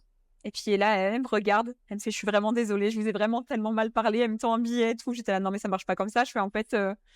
Enfin, j'étais là, si je suis ici, c'est que je suis capable de m'occuper de vous, en fait. Et j'étais là, bon. Mais des fois, il y a des clients comme ça. Bon, au final, ça s'est bien solvé. Oui, ça s'est bien fait. Un échec, on va dire. Non, mais sur le moment, quand tu te retrouves confronté à ça, tu te dis, waouh, comment tu fais, comment tu réagis et comment tu gardes ton sang-froid face à quelqu'un qui est obstiné comme ça et qui est. Ouais, puis qui te parle mal, quoi. Ouais, en fait, et que toi, tu dois rester correct et tout. Voilà. Ok, est-ce que tu te considérais plutôt comme entrepreneur ou créateur aujourd'hui? Parce que tu as cet aspect, la business, tu vois, mais t'as aussi la création. En vrai, plus entrepreneur quand même actuellement, parce que le côté créatif, je l'ai toujours, mais pour le moment, il est plus secondaire. Je l'ai plus mis de côté quand même. Ok, donc plutôt entrepreneur. Ouais. C'est quoi la chose que tu aimes le plus dans ton métier? Les pierres. Ok. C'est quoi ton plus beau souvenir par rapport à la joaillerie? Mon plus beau souvenir, en vrai, c'est quand du coup j'ai su que j'étais prise en apprentissage dans l'entreprise où j'étais avant chez Jean-Benoît et que il m'a dit que oui, c'était bon et que je pouvais continuer, que je pouvais démarrer dans son entreprise. Mais j'étais tellement heureux, j'étais là, waouh, mais trop bien, c'était incroyable. Pour moi, c'est le plus beau jour de ma vie. J'étais là, c'est parfait. J'y croyais pas. Trop beau. Donc ça, c'était la première fois qu'il t'a accepté pour ta première. Ouais, en fait, j'avais fait l'entretien déjà et ça, c'était mon 2e apprentissage. Et quand il m'a dit, ouais, c'est bon, tu commences en septembre, j'étais là, waouh, parfait. Et à ce moment-là, tu avais fait combien de demandes d'apprentissage? Tu me disais que tu en avais fait 2 fois. Alors là, à ce moment-là, non, j'en avais fait moins. Et dans tous les cas, j'avais trouvé d'autres entreprises si jamais. Mais il y a des entreprises, je voulais pas y aller en fait. Enfin, voilà. Ok. On va faire un petit, t'es plutôt ceci ou cela. Ok, dans ton métier, etc. T'es plutôt iPad ou ordinateur? Genre, tu travailles sur quoi en général? Ordinateur. Ouais. Et dans ton métier, par exemple, le téléphone aussi, c'est quelque chose que tu utilises beaucoup ou pas? Pour appeler tes clients, WhatsApp, tout ça, mais au final, tu l'as sur l'ordinateur. Donc, la création, toi, c'est essentiellement ordi. T'es plutôt à l'aise dans le dessin ou dans la conception 3D? Les deux. Les deux? Ouais. Ok. Normalement, les deux, il n'y a pas de souci, ça ne me met pas de barrière. On me demande un dessin. Qu'est-ce que tu préfères faire? J'aime bien dessiner, mais j'ai pas le temps. Ok. Mais sinon, non, du coup, la conception de 3D, parce que c'est vraiment ce que je fais au quotidien et j'aime ça. Ok. T'es plutôt appel ou email pour de la prospection? Appel. Les échanges. Okay. T'es plus à l'aise à l'oral? Ouais. Après, par mail, ça me dérange pas du tout, mais c'est vrai que je trouve que l'échange par téléphone de vive voix, c'est toujours plus simple à expliquer ce que tu fais, ce que tu voudrais avec eux, que par mail où des fois tu sais pas comment ils peuvent réagir ou tu sais pas comment interpréter un mail aussi. Des fois tu dis il répond, mais tu sais pas quel ton il donne vraiment à son mail. Des fois c'est pas aussi compréhensible qu'un appel. Ok. C'est plutôt solitaire ou équipe? Solitaire quand même, mais ouais, non, équipe, ça peut être utile. Enfin, c'est utile quand même d'être entouré, mais ouais, non, plus solitaire quand même. Ok. Est-ce que tu démarches dans ton métier ou t'attends plutôt que les clients te contactent? Je démarche quand même pour trouver de nouveaux clients, mais j'en ai déjà pas mal, mais c'est toujours pour essayer d'en avoir plus pour la suite, pour comment je pourrais développer mon entreprise. Et c'est quelque chose que tu fais de manière hebdomadaire toutes les semaines ou non, c'est vraiment occasionnellement? Ouais, occasionnellement. Ok. Quand tu travailles, t'es plutôt musique, podcast ou silence? Alors, on va dire que j'écoute principalement des podcasts. Ouais. Ça dépend du moment de la journée. En général, je me réveille, c'est calme. Après, je mets un peu de musique. Et après, milieu de matinée jusqu'à la fin de journée, c'est des podcasts après. Ok. Et est-ce que tu as ce truc où t'arriverais pas trop à te mettre dans le mood si t'écoutes rien? Il y a des fois, ouais. Par contre, il y a des fois, j'ai besoin de silence, mais sinon, sans bruit autour, ouais, non, j'ai besoin d'écouter quelque chose. Et puis, ok. Mais écoute, je pense qu'on a fait le tour un petit peu. Je sais pas s'il y avait d'autres choses que tu voulais aborder dans le podcast. Là, c'est l'occasion. S'il y a des choses que tu veux partager. Écoute, on a déjà parlé de beaucoup de choses, en vrai. Ça t'a plu? Ouais, franchement, c'était chouette. Merci beaucoup. Je pense que ça va être un épisode incroyable. Franchement, il y a plein de choses, plein d'apprentissages. Et vraiment, merci une fois de plus d'avoir fait le déplacement jusqu'ici, de vous avoir amené toutes tes pierres. On va mettre plein d'images, etc. Ça va être un épisode incroyable, je suis sûre. Et puis, bah, écoute, on se retrouve. De toute façon, on a plein de projets ensemble là. Ouais, il y a des choses qu'on avance. Et puis, ouais, on va te laisser partir voir tes fournisseurs de pierres. Merci beaucoup. Et puis, nous, on se retrouve dans un prochain épisode de Coworking. J'espère que ça vous a plu, les amis. À très vite. Ciao, ciao. Ciao. Merci, Darian.